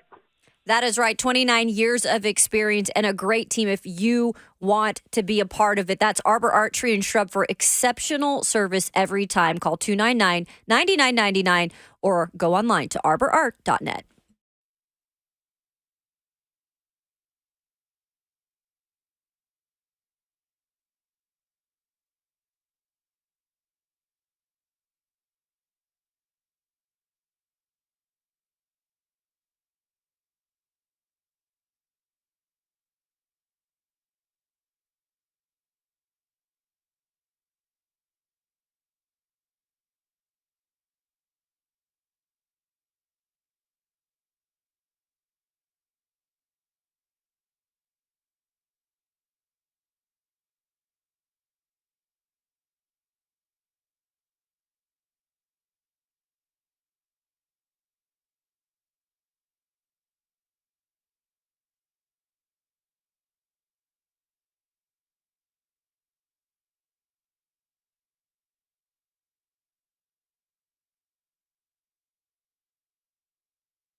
Good morning. What's going on? Just about 8:01 from the 104.5 The Zone Studios. I'm Robert Walsh. The big news that came out yesterday from Titans camp is they have released offensive tackle Jamarco Jones. Less than 2 weeks after naming him a contender for the starting right tackle job, Jones was dismissed from practice twice this week for getting into altercations with teammates on the field. First, it was Jeffrey Simmons, and he got sent to the sand pit. Then 2 days later, and really one practice later, Jones delivered an unappreciated blindside block that hit Chance Campbell in team period, and that was it. That's all she wrote for him. Recently added offensive tackle Chris Hubbard is now in the driver's seat for the right tackle job while NPF is out on suspension. The Hall of Fame game last night was fun. The Browns came back to beat the Jets 21-16. You saw Cedric Tillman getting some early action, catching 2 passes for 35 yards, and some quick hits from around the NFL. Texans center Scott Quessenberry tore his ACL yesterday. The Bears signed Yannick Ngakoue to a 1-year, $10.5 million contract. And just a little bit ago, 14 minutes in fact, New Orleans and longtime Pro Bowl and All-Pro defensive end Cam Jordan have agreed upon a 2-year extension worth up to $27.5 million guaranteed, locking the veteran up. So in a sport where most people don't get to retire with their team, it looks like Cam Jordan is going to get to retire a Saint. For all your foundation repair and waterproofing needs, visit USSTN.com. Breaking news at once on your home for the Titans and the Vols. This is 104.5 The Zone.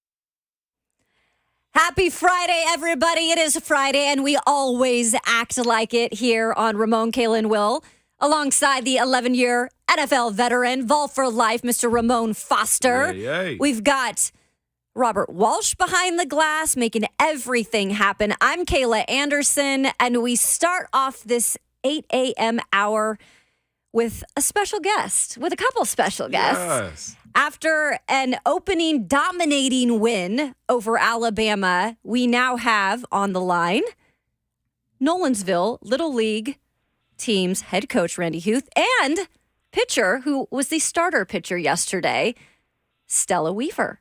Welcome to the show.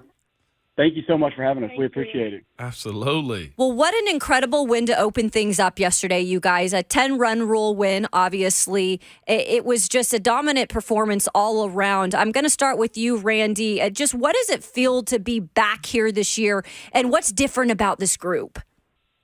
Man, it's just special. You know, it's my 4th time to make it to the region, and every time you go, it's like it's brand new again. It's an absolutely amazing atmosphere. It's electric out there, and just to be here, you know, it's such a privilege for us, and we're so excited. And this team is special. You know, it's hard to say that we're better than the previous 2 years because those teams are so good, and last year went so far in the tournament. But this team is made up of 2 veterans back from last year and a whole bunch of talent. We look pretty good. So Stella Weaver is obviously a huge part of your team. And Stella, this question's for you. On the mound last night, dominating like you did, in a shutout, 7 strikeouts.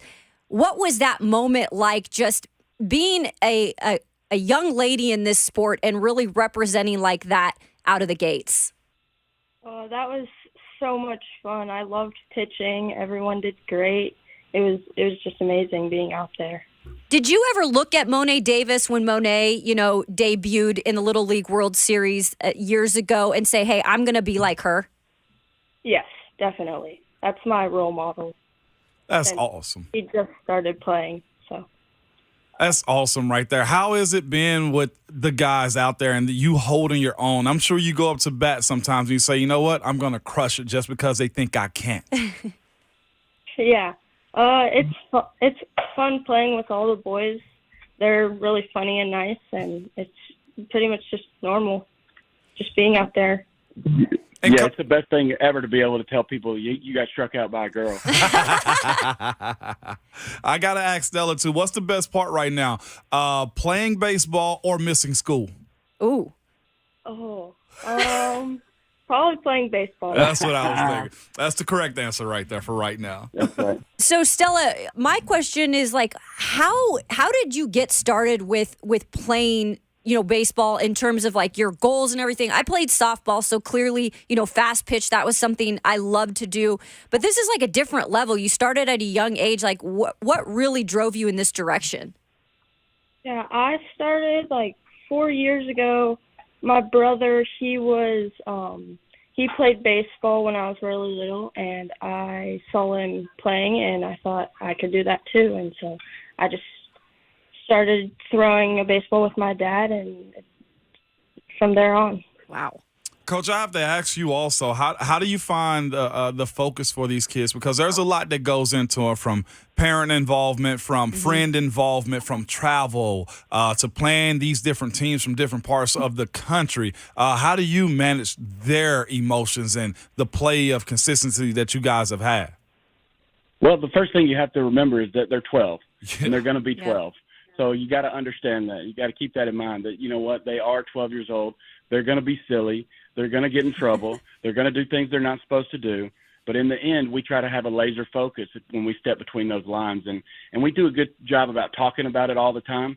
And these kids have really responded. So when we step on the field, we're ready to go. That's the thing. These are kids. Like, Stella, you're a kid still. So when you're out there experiencing the Little League World Series that we all know has gone on for years, that there's been so many epic matchups there. Like, what are you guys doing when you have downtime? Is there things you go and check out just because you have to enjoy the moment, right? Yeah, we always just be angry in the dugout and clench your fist as hard as you can, and then once you get out, you are done with it. You can't do it anymore. Coach, where do you take them when they have a chance to kind of relax a little bit in between games? Because tonight, actually, you guys aren't playing. You were scheduled to play, but because of weather, that's going to be moved. Yeah, which happened to us a lot last year, too. I don't know if you remember, I do. But we kept getting into lightning delays and rain delays and that kind of stuff. So today we're gonna go hit and make sure that we keep our baseball skills up. But then after that, this afternoon, we're going to take the boys and Stella to go see a movie. And try to have a little downtime and some community time with each other. Well, you got to go take him to see Barbie, right? Because Stella has. That's not a kids movie. No, she has the ultimate. She has the ultimate vote. Okay, right, Coach? That's right. So we talked about it with the coaching staff, and we said that Stella gets to decide what movie we go see. Okay, Stella, what we got? I guess we're seeing the Barbie movie. Okay. All right. Listen at the cheers right now. Yeah, who was that behind the scenes there cheering? That's the whole team sitting here watching. That is awesome. First and foremost, congratulations to you guys. Hey, hi, everybody. Hi, all the team in the background. We're rooting for you. Coach, where can they go to see you next? Because obviously your guys' plan is to go far in the Little League World Series. Where can they check you out? That's right. So our next game will be Saturday at 12 p.m. Central Time on ESPN Plus. And if you don't have ESPN Plus, you can search us on the Game Changer app, and we're listed as Tennessee. So we're no longer Nolensville on the Game Changer app. We're listed as Tennessee, and you can watch the game stream on that for free. And, Coach, just speaking of that, too, being a representation of Tennessee, there's so much talent here in the state, from softball to baseball, just youth sports to college, all across. You guys have had a level of consistency where you were able to get out of the state and go to Georgia and now be in other places, too. What are those journeys like for you guys? Because my son played against you guys, too, right? And you guys have a good system. You play well. What has actually lined up with what you guys have done to be at this port year after year? Well, it's incredible to be able to represent so many people when we travel. We represent not only our community and our city, but also now we represent our entire state. So that's a huge, that's a lot of pressure, but it's also a lot of fun. And we get to represent Tennessee and show that, it is a great baseball state. And we've been able to have so much success because our community really gets behind us. We have a ton of support, and that means a lot of kids want to play. Whereas Little League across the country, people leave Little League to go play travel ball. We have the opposite, where people leave travel ball and come back to play Little League, and people are excited about it, and that all starts with our community. You guys are doing an incredible job. Yeah. We are proud of you. We wish you the best of luck. Coach, Stella, the team, the rest of the way. Randy Huth, Stella Weaver, and the team joining us. And thank you so much. Good luck this weekend. Thank you so much. We look forward to talking to you again after we win a championship. Heck yeah. Bring it back.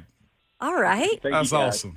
See, I like that. Like, when we're going to win a championship. Like, that's the mentality you have to have. Yeah. Like, these kids are, a lot of these guys, gals, they can be MLB players in the future broadcasters. Yeah, you see what Monet Davis is doing now. And it's huge what, like I said, the concentration of baseball athletes in the state, to see them be that level of consistency. I just had somebody just text me a second ago. It's like, I'm still a little upset about Nolensville beating us. You know what I'm saying? Yeah. Like, it's good between the Goodlettsville Park and Nolensville. Like, Yes. that matchup between those two has Two been great something. teams. Yeah, it's always a level of consistency with what they bring in and out of those parks. And for Nolensville to be on top right now and on the road, and that's why I had to ask Stella, like, what's more exciting, missing school or playing baseball right now? She had to think for a second. Because she's a child still, so she's trying to figure out, should I say school? No, Stella, screw that, man. Yeah. Baseball is more fun right now. Nobody misses anything the first few days of school anyway.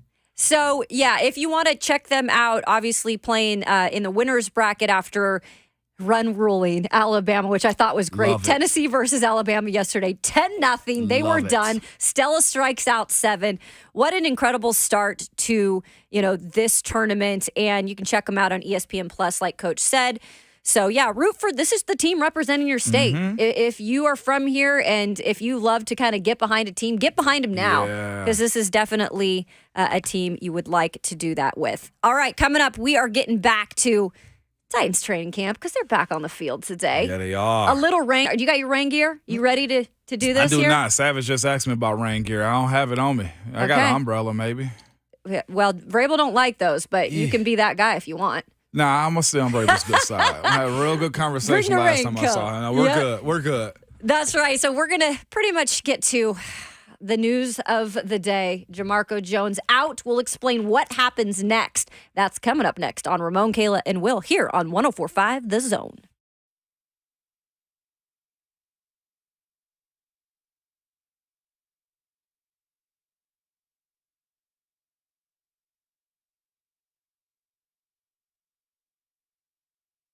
It's Ramon Foster for United Structural Systems. And when it comes to large home repairs, I know a lot of the time we homeowners pretend we don't see the warning signs. We are afraid of what we're going to hear. This is especially true with waterproofing and foundation repair. It could be something big that needs to be fixed now. It could be a small problem that'll become bigger later. Or it could be nothing at all. Bottom line, we don't know, and we certainly don't want to be sold something we don't need. We need a peace of mind, and United Structural System is the company to give that. Over 25,000 100% satisfied residential customers, and here's how they've done it over the years. When the USS comes out to your house, you are getting problem solvers who provide a peace of mind to the customers. That's you, the homeowner. You're not getting someone who is worried about meeting a sales quota or upselling you on the next big thing that they have, but someone there to educate you and help you understand what's happening with your home. At USS, their only measure of success is how satisfied the homeowner is, not a closing ratio. The attitude and culture is the reason that they keep the employees year after year, too. You know how it goes. That turnover, that change, the quality goes down. But from project managers to customer service to production, some have been at USS for 25 plus years. This is what they do, and homeowners trust USS, keeping homes dry and stable. They guarantee their best every single time they come out to their house. USS, they're serving Middle Tennessee, Southern Kentucky, Western Kentucky, and Northern Alabama. You can reach out to them online at USSTN.com, or you can call them 615-488-7855.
Good morning. It is Ramon, Kayla, and Will back with you. Kayla Anderson, Ramon Foster, Robert Walsh behind the glass, and the Tennessee Titans back on the practice field today. This will be the last chance before the weekend that we get a glance at them because media will not be there this weekend. So Ramon Foster is going to soak it all in for us. I'm going to be on IndyCar duty, and he's going to be telling us a lot about the offensive line because guess what? Sorry, we're not trying to overplay it, folks, but this is just the storyline that keeps on giving. It is. And with Jamarco Jones now being pretty much cut by the team because of what happened yesterday, and you might be asking us because you're just joining us here in the 8 o'clock hour. You're like, well, what happened to Jamarco Jones? Well, it's been a couple of interesting weeks for him. It has. Had all the opportunity at that right tackle position to take control of it, to win the job with Nicholas Petit-Frere out with that 6-game gambling suspension. And he's just kind of been a hothead, right? He got in the scuffle with Jeffrey Simmons last Tuesday. And then yesterday at practice inside the bubble, you had that crackback block on linebacker Chance Campbell, and then he was kicked out of practice. And then hours later, we got the memo that he is no longer on the team. And that leads to me to this question, Ramon. What now happens at that right tackle position? You've got Chris Hubbard, who has also been taking some reps with the ones. I'll say this too, Kay. Let's take a step back too and just talk about the penalty that he pretty much had in practice. One, it's a crackback block against your teammate. Like, legitimately think about this. Describe that to somebody who might not understand. It's a guy. So Chance Campbell was possibly running in a direction where Jamarco had no idea he was there. Maybe behind him or behind him. And Chance had no ability to defend himself. And he hit him in the back, literally just where he couldn't protect himself. That's what that is. That's just like, let's go to another sport real quick. It's like a basketball player, y'all practicing, and your teammate is going up for a dunk, and you take his legs out. Those are the equivalent right there. It's like, and I was telling my son, we were speaking about it yesterday, it's like, that's like y'all at baseball practice, and y'all are just having a scrimmage against one another, live pitches, and you throw one at his head. That's what we're talking about. Like, that's what a crackback block is. That. There's no need for that. Like, if you got beat on the play and you're that frustrated and you can't control your temper, that you got to go, crack back somebody, everybody gets got at some point. And I think that's why Vrabel probably was so short with his answer yesterday, because he has a method to it. I can get rid of you. Yes, we may have paid you a certain amount of money for you to be on this team the last couple of years, but guess what? That don't matter when we're talking about the integrity of my team. That doesn't matter when yards come as a premium on game day, right, Kayla? Yeah. Think about it. You got 4 chances essentially to get 10 yards. Like, think about how hard it really is. And if I got me a boneheaded guy, for whatever his reasons is, acting out and causing us to be behind the sticks more often than we are getting first downs, I got to get rid of you. I'll deal with whatever happening after that. And I just look at it like, I don't think this is a thing inside of the offensive line room. This is something that is solely for him. An individual It's issue. an individual. Yeah. Like Ron Slay said yesterday, like, he hit the cycle, essentially. He the single, okay, might have been him and Big Jeff going at it, all right. The double was definitely him crackbacking, Chance Campbell yesterday. And then the triple was him last year. Let's think about this, too. Fighting Taylor Lewan. We're inter-squad fighting one another for whatever reason, so much so you can still go to his profile on Twitter, and him and Taylor wished him a happy birthday. Did he really? He did, and he was like, for the guy that pretty much beat my ass real quick is what he said. And they both laughed it out and said, I'm glad we can get past that or whatever. But it's still up. Now, again, I don't think Jamarco's all that bad. I don't know if it was an injury. I don't know if he has some issues going on around himself as far as home goes. I don't know what it is, but what I know is that's not professional. And for coaches that have that power, you get rid of that. And the biggest thing to me was the blow-up by Aziz Al-Shar. Yeah. When you have a guy that loses it so much that they get unfocused on their job because it was that bad of an issue, and that's he's a pro's wrong. pro right there, Aziz Al-Shar. And that's all things that I've heard from him, too. And what bothers me about it more than anything, too, is I'll say this: the writing was on the wall when I heard Blaine and Mickey say this yesterday. I was listening to them. I think Mickey may have been there. You were there. Mm-hmm. Mickey saw kind of it unfold a little bit, from what I understand, and he said, "You saw how distraught Azeez was." He said so much so that it bled to the next play, and then the next play after that. And I guess his reps, as far as his, the ones being out there, was done. Vrabel had to go speak to Azeez to bring him back down to 0. At that moment, I'm sure Vrabel had already made his decision when he had to go realize, I got to go calm him down because he's an asset to me. I agree. Jamarco was cut in that moment right there.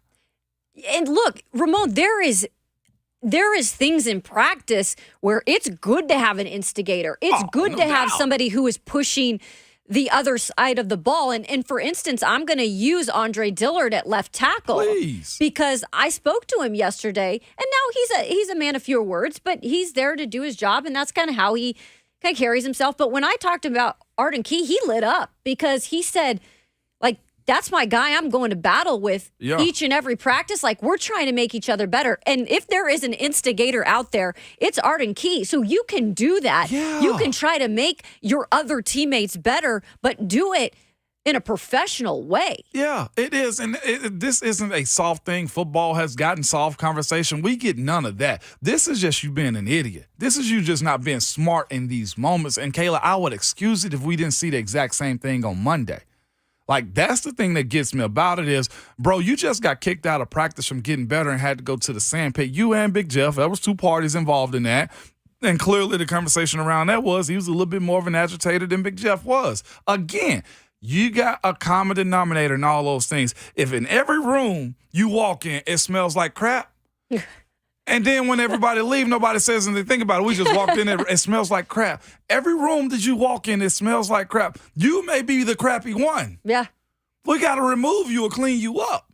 Now, here's the other thing about it is it's such a shortage of linemen around the league. We talked about the injuries that have happened just this week. It is. And speaking of that, I know Titans fan base always speaking about national news. Well, you just made it by having a guy getting kicked off your team for fighting. That's not the news that you want, and Vrabel knows that too. This team is heading into a different direction. I don't know if he's going to get picked up again somewhere else, Kayla, but I will say this, coaches talk. It's one thing to want to go deal with a player because, hey, he has some talent and he may be able to help us. But there's one thing about that coaching fraternity, which Nathaniel Hackett alluded to this week, right? Which we've seen a bunch of players back. It's a small community, right? Exactly. Okay. It's a very small community. When you have a head coach of a team talking bad about Nathaniel Hackett, all the coaches pretty much said you broke a code. Okay?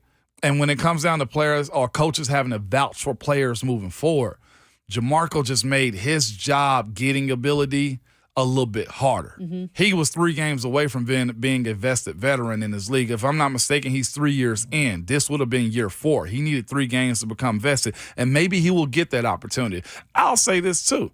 We don't know if Jamarco just didn't want to be a Titan.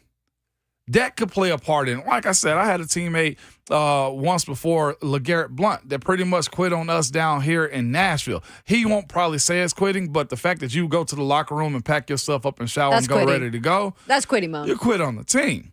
And you know what? He did get picked back up by the Patriots. I don't know what Jamarco Jones' situation is going to be, but that stain kind of sticks with you a little bit, and coaches talk, and more so the players view you a certain type of way too. Like, oh, and if I'm going against a guy like him, you know what I do, Kayla? I will be an agitator. If I'm a defensive end, I'm going to give him the extra push. Sure. I'm going to push him in his back a little bit, walking back to the huddle. I'm going to give him a little chicken wing every once in a while. I might slip my hand to pull his face mask a little bit. I'm giving you a little interwebs with the stuff you can agitate people with on the football. I'm going to do it because why? I know I got a black cat firecracker over there. And any point, he might pop off. So here is where this leads us to, because I think the question is, so it's next man up mentality. And again, I just can't even fathom the idea of, pissing away an opportunity like this, because this is an opportunity that not many people get in the National Football League, right? Because, and I know it might have been just for 6 games, but regardless, I don't care. You could have been a starter. Yeah. And so now you look at the next man up mentality. You had mentioned Chris Hubbard, your former teammate that has been taking reps with the ones, has been working there at that right tackle spot there. You've got Jalen Duncan, the rookie out of Maryland, and then you've got John Ajoku, the free agent signing out of Boise State. What's your bet on who kind of takes the bull by the horn here and wins this starting job? I heard Bronsko moved over a little bit yesterday. I don't know what that was. I wasn't there to see it, and I'm you not sure got if to that was test correct. everything right now. You do have to test everything. I think Bronsko probably fit to be more of a guard than he is tackle. My thing is, why should I move him out when he's been getting most of the reps at right guard anyway? I do look at Hubbard's situation. Like I said it on 3HL when I went on there with our teammates yesterday evening. I said if I was Hub, I'd be walking up to Jamarco like, man, dog, I'm dapping him up. I'm helping him pack his bags a little bit. It was like, man, you got your Uber? Did you drive today? Like, I'm excited. Because at this point, I know for sure I got me a 53-man spot. And it may even be a starter for the first 6 games because of you. I appreciate you. I also look at George Fant's situation and said, man, if he may have waited one more week, he'd be right here in town too. He signed with the Texans this past week. And I just say Hubbard probably has the first stab at it. And also whoever wins this job has to understand that you better play and play well. Because NPF is still behind. He is the right tackle of the future, right? Right. But with that being said, you have to be able to sustain the starting job for the first 6 weeks. You have to also go out and battle and still prove yourself too. And the third thing is learn this offense and just don't be an idiot. You mentioned it, I think, when we were off air, like we just need this group. We were talking as a group on break, me, you, and Bird. And you just said, look, we're not asking for these dudes to be all-world, all-pro. We just don't need you to be Dennis Daly or Jamarco Jones. Preach. Is that okay to say? Yes, it is okay to say. Like, because I look at it, and that's almost at anybody. Like, I think it's fair for us to really clean our lenses when we look at what's good and what's bad in the league. Like, is a player above the line or is a player below the line? Mm-hmm. You know, and there are some exceptional ones. Big Jeff is exceptional. Byard is exceptional. Derek is exceptional. But when it comes down to guys, the situation that you're in right now is this Tennessee Titans outfit. Are you above the line or below the line? And I'm hoping Diller and Hubbard will be above the line as far as their play, not giving up free sacks, not penalties. I can handle pressure. I can even handle a negative play or two. But if it's more above the line than below the line, Kayla, this offense can be something nice. That's the thing. As long as you can be better than what you were last year, which I don't want to say this, but I'm going to. Like, you can't get much worse, right? That's very with true. what was happening at the end of the season last year. And I think the expectations are higher for them. And just for Ryan Tannehill's sake, and now when you add a guy like DeAndre Hopkins, you have Treylon Burks now taking it to the next level. And let me remind y'all, he continues to make incredible plays in practice. I mean, this guy looks really, really good on top of having DeAndre Hopkins, a healthy Kyle Phillips, so on and so forth. But if you just don't have something at least basic in front of you for Ryan Tannehill, like it hinders everything else. Yeah. So this is so very important. We don't want to just continue to talk about the O-line, but it just becomes the story, it seems, every single week at training camp for some reason. Yeah. And again, the Aaron Brewer stepping up as a leader, and we've already seen this, Ramon, from him. I just think right now it's kind of his room to say, look, this might have happened, but we got to move forward. And you know who else, too, should be in that same conversation with them is Ryan Tannehill. I agree. He's got just as much on the line as anybody else this year. Him, Brewer, Derek, but I'll just start with Tannehill because the quarterback is the prime spot. It is the A spot. And I know they say he's a great leader, but I think that raises up a little bit more. Like, if he got to get a little bit more fiery, if he got to challenge those dudes, honestly, spend more times with those dudes watching film, telling them exactly what you want. And I'm saying all the things that he probably is already doing, Kayla. But when you mention losing one of your starting offensive linemen because he was an idiot in practice, the quarterback feels that. He can literally feel it if he's getting hit, right? But I'm sure you heard it from Ben Roethlisberger. And that's why I bring it up, because those ones that hold one of those 32 prestigious positions of quarterback, so much rides on that job and so much comes with it too. If Tannehill's not the one talking, then I got a problem with that. And again, I'm saying all this and I expect he's probably already doing it. But the emphasis on him, sticking with that group, letting them know, I feel much better with just y'all anyway. Like a simple comment like that. Fellas, we didn't really need him anyhow.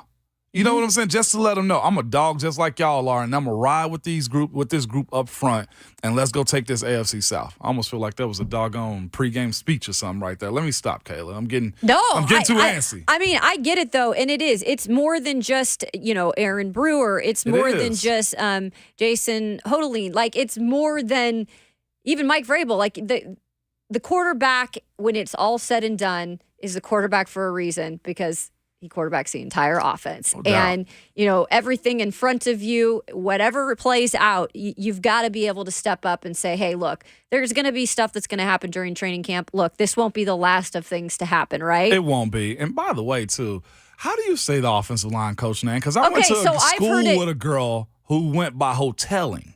And Is then, it Hodeling? So I've heard that. I've heard Hodeling. I've heard Hoteling.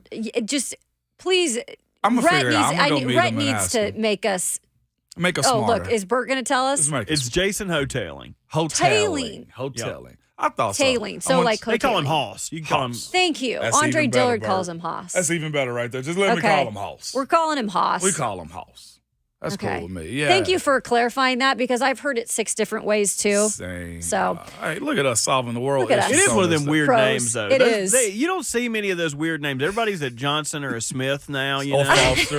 Or Foster. Look at him just mixing it all up. Yeah, come on. How dare you, Jason Hoteling? Why you got an ing at the end of your name? Yeah. What are you talking about? What were you doing? Weird. It's just Hoteling? weird. Nah, yeah. Well, what's not weird, but it is interesting, is the backup quarterback battle continues here at camp. We saw it again yesterday with the rotating of Will Levis and Malik Willis. Coming up next, we will get in a little bit deeper to Levis and Malik's relationship off the field. Might surprise you. Ramon, Kalen, Will here on 104.5 The Zone.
Welcome back to Ramon, Kayla, and Will here on 104.5 The Zone. Yeah, soaking those tunes. It's Friday, y'all. We're acting like it. And guess what? What's because that? he's so freaking humble. Man. He's so freaking humble. Man. We didn't even know, and now we know. It is our boy, Robert Walsh, Bert Hawkinson, Bert, whatever you want to call him. It is his birthday, y'all. No, who scammed me? Happy birthday, Bert. It is his birthday. Who scammed me? I was going to Don't go the worry. whole show with Bert nobody birthday. knowing.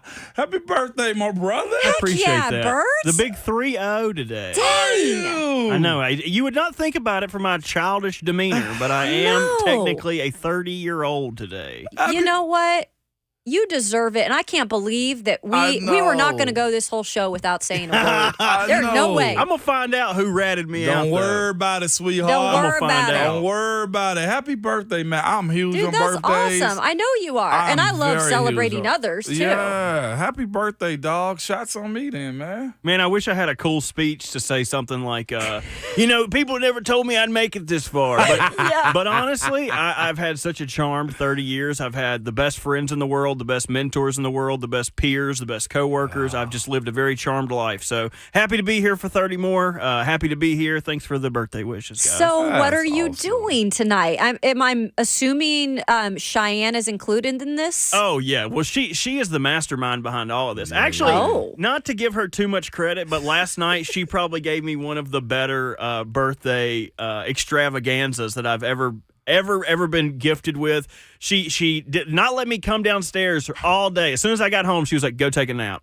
So I woke up and she was like, all right, come downstairs. She had a tree set up and it had like 30 pictures of me, and each picture had a number on it that was equated to a gift. So I had to go I picked a picture off the tree, saw the number, picked the gift, and then open it up. So she got me 30 presents, all kind of cool stuff that That's sweet. nobody else would love. She got me like a machete. She got me one of those backpacks that you could put your cat in to go on adventures. Oh, yeah. She got me.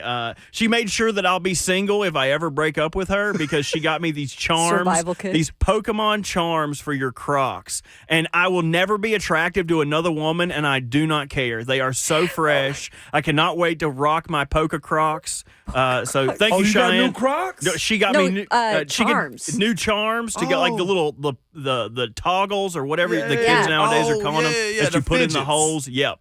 So she did a fantastic spoiled job. you. I'm telling you. And then tonight, all I know is we have a party bus. That's all I know. Okay, wait. Is Buck involved? Apparently, he has been invited. Don't let him steal the thunder, though. Oh, he's gonna. Okay. My birthday was like a couple Right? weeks ago. He's like, in I'm there. still celebrating 3 weeks later. A fist pumping in the side. So it should be a big weekend. We got hanging out at the Big City Music Grand Prix. Yeah. So VIP. Get to see some Let's go. cars, hang out at Turn 9 Club. So just looking forward to it. Big weekend. That's Appreciate awesome. it, By y'all. the way, That's the gonna be cool. Croc things are called gibbets, man. I got Gibbets. Tyler in the F&M bank chat. Got told some us that. Pokemon gibbets to rock Gibbets. out I on just my learned. Crocs. I never even knew those My were in son existence. Miles loves them all. He's all about the gibbets. You hear me? Yeah. Love it. As So- he should be. Just like Bert. He's a child too. Is it like a charm? Yeah, right. He is really a child. Yeah, Is it like a charm bracelet where you just like collect them? Yeah, it's a charm bracelet for men, basically. You Okay, can never there we rock go. one of those. You can imagine like taking all the groceries in one trip, Sure. and then just like your charm bracelets dangling off your wrist. I Right. don't know if I could rock that, but I will rock some Pokemon giblets. I ain't got no problem with Yeah, that. man. Well, I'm excited. It's your birthday. That the big 3-0. Enjoy it. I wish I could party with y'all tonight, but Got stuff to do. got It's stuff all to weekend do. affair. You know I can what? do the Buck thing. You know, I could celebrate all weekend. Exactly. Somebody tried to infiltrate our bar too. I'm calling that our bar since y'all invited me to it. Okay? Right? That's crazy, I man. will never go back there again, man. So we Man. did celebrate a little though because we had our night out with We did. Arcade Dub at the Sounds I know. baseball game the other night, and Micah, Yeah. one of our favorite callers, who is probably one of our most intelligent callers, was there. He was. And he got to kick it with us. And I heard that Micah is on the line. Is that true? What's up, Micah? Micah, you there? Oh, hey. I had a question about the Vols wide receiver room. Happy birthday, Bert. Aw. Love the show. and loved talking to you there, Bert. Got to talk to Bert a lot there. Got to meet him. But my question was, from right now in training camp, who do you think will be cut? Who do you think will start? And who do you think will be used as depth? Thanks for taking my call, and I love listening to the show. Awesome. We love you, Micah. That little kid's a rock star, man. He really is.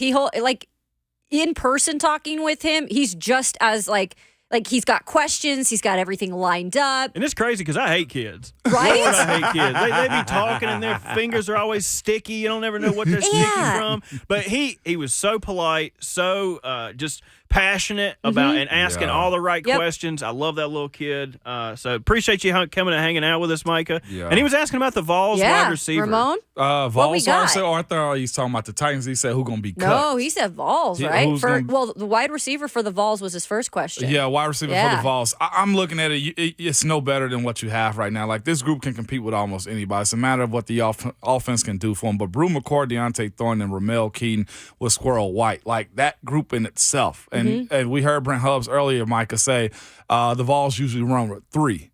Now, whoever's going to be the 4th one out of these 4, and it's not just that, though. There's talent as far as the freshmen and sophomores that's on this roster, too. So it is a lot that can be done with this group. But I'm as excited about this group than I was last year's group when it comes to the Vols, Micah. So it's hard to say who's going to be the odd man out because Ramel, Squirrel, Deontay, and Brew all are solid guys. Only one that can get pushed to the back may be Squirrel because he's younger than the others. These others are ready to go to the league, NFL ready, especially Deontay, Brew, and Ramel.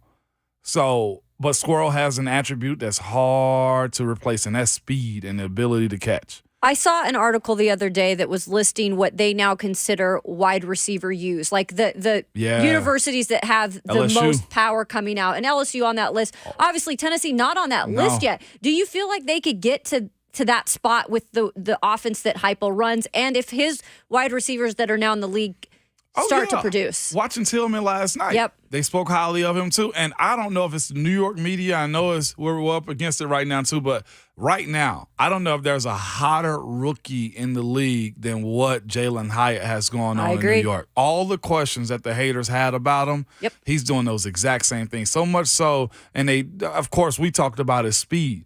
He has the fastest clock time of all NFL players to 24 miles per hour. So the speed is there. Some people just have to gain speed, and Will did bring that up. 40 yards is short for a track guy. So watching him go down the field, it seems like he just gets faster. So, it's Heupel's system, and he will be. I hear all that. Yeah. But now it looks like this guy's making headlines, and all that does, Kayla, does bring more eyes to Heupel and the Tennessee Vols offense. And that brings in more recruits. Well, coming up on Ramon, Kayla, and Will Levis, could he be quarterback 2 when it's all said and done, or will it be Malik Willis? One thing we know, they got a pretty good relationship going on. We'll explain. Coming up on Ramon, Kayla, and Will on 104.5 The Zone.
What the heck's going on? 9 o'clock from the 104.5 The Zone Studios. Good morning. Oh, I'm dropping the wrong pot. That's why it ain't getting quieter. The Tennessee Titans have released offensive tackle Jamarco Jones less than 2 weeks after naming him a contender for the starting right tackle job. Jones was dismissed from practice twice this week after getting in altercations with Jeffrey Simmons, and then yesterday hitting a blindside hit on linebacker Chance Campbell during team period. Recently added offensive tackle Chris Hubbard is now in the driver's seat for the right tackle job while NPF is out on suspension. Hall of Fame game last night. Browns came back to beat the Jets 21-16. We got to see a little Vol action, and Cedric Tillman with early action gets in 2 passes for 35 yards. Looks like Josh Dobbs might have some competition for the backup job in Cleveland, as Dorian Thompson-Robinson looked sharp, finishing 8 of 11 for 82 yards, threw a touchdown, and then added another 36 yards on the ground. Some quick hits from all over the NFL as Texans center Scott Quessenberry tears his ACL. The Bears signed Yannick Ngakoue to a 1-year, $10.5 million deal.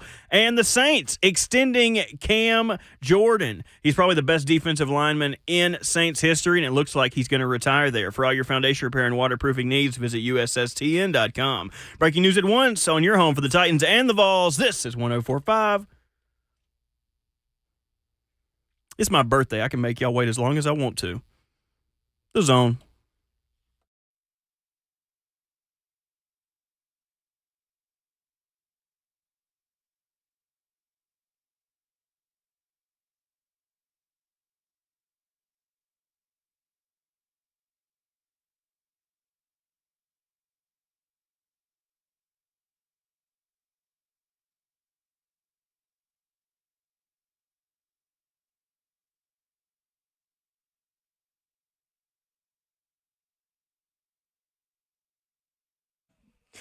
It is Bert's birthday, so he can do what he wants. And you know what? We can all do what we want as long as it's not illegal, because it is Friday, and we gonna act like it alongside 11-year NFL veteran Ramon Foster. He's the champion of offensive linemen. Yeah. And we've got the birthday boy behind the glass, Robert Walsh. I'm Kayla Anderson, driving. Okay. Let's go. Knees. Guess what she does? And she covers your favorite teams. Here we go.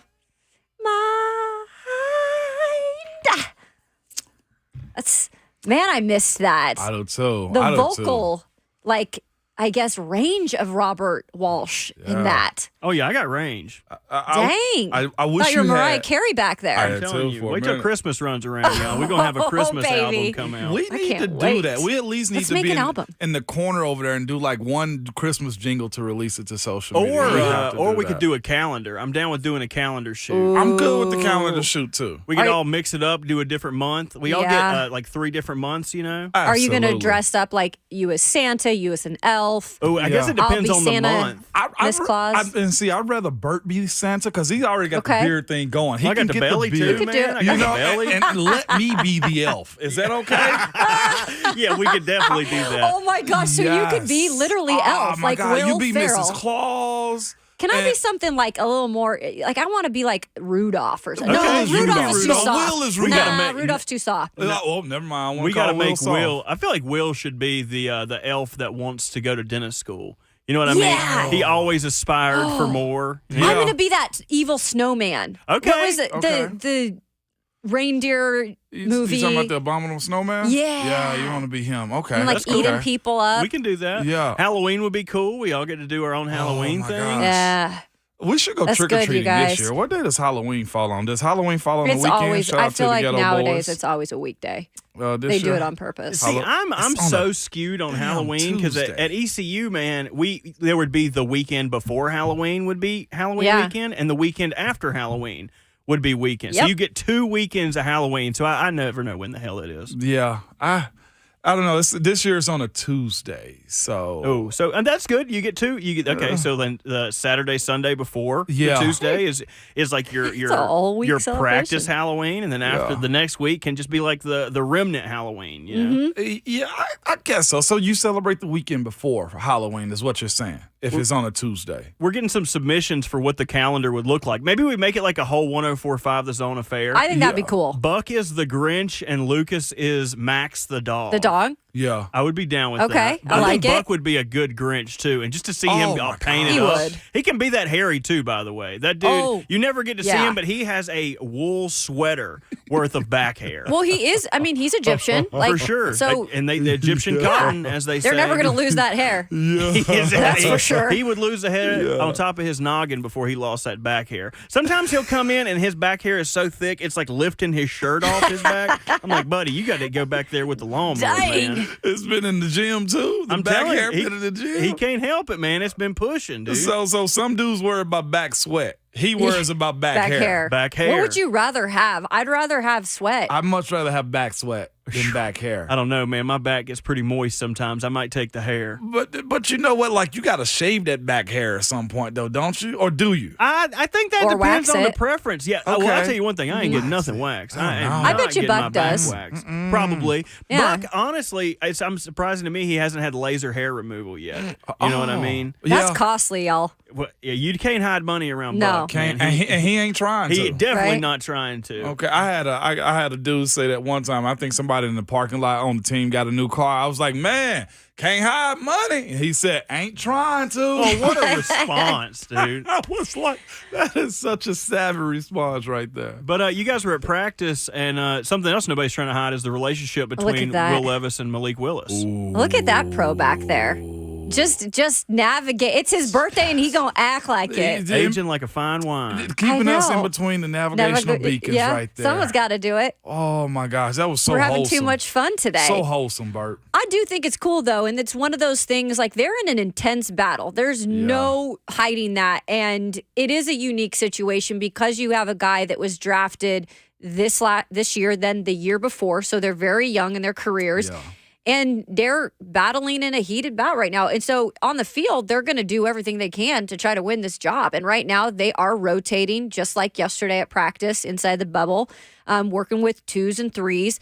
But after practice, I thought it was interesting. I wanted to ask Will Levis really what the relationship was like with Malik off the field, because you could think it could get chippy at times. Could. Like, I'm competitive, you're competitive. Sometimes it's hard to keep it in check. Ego.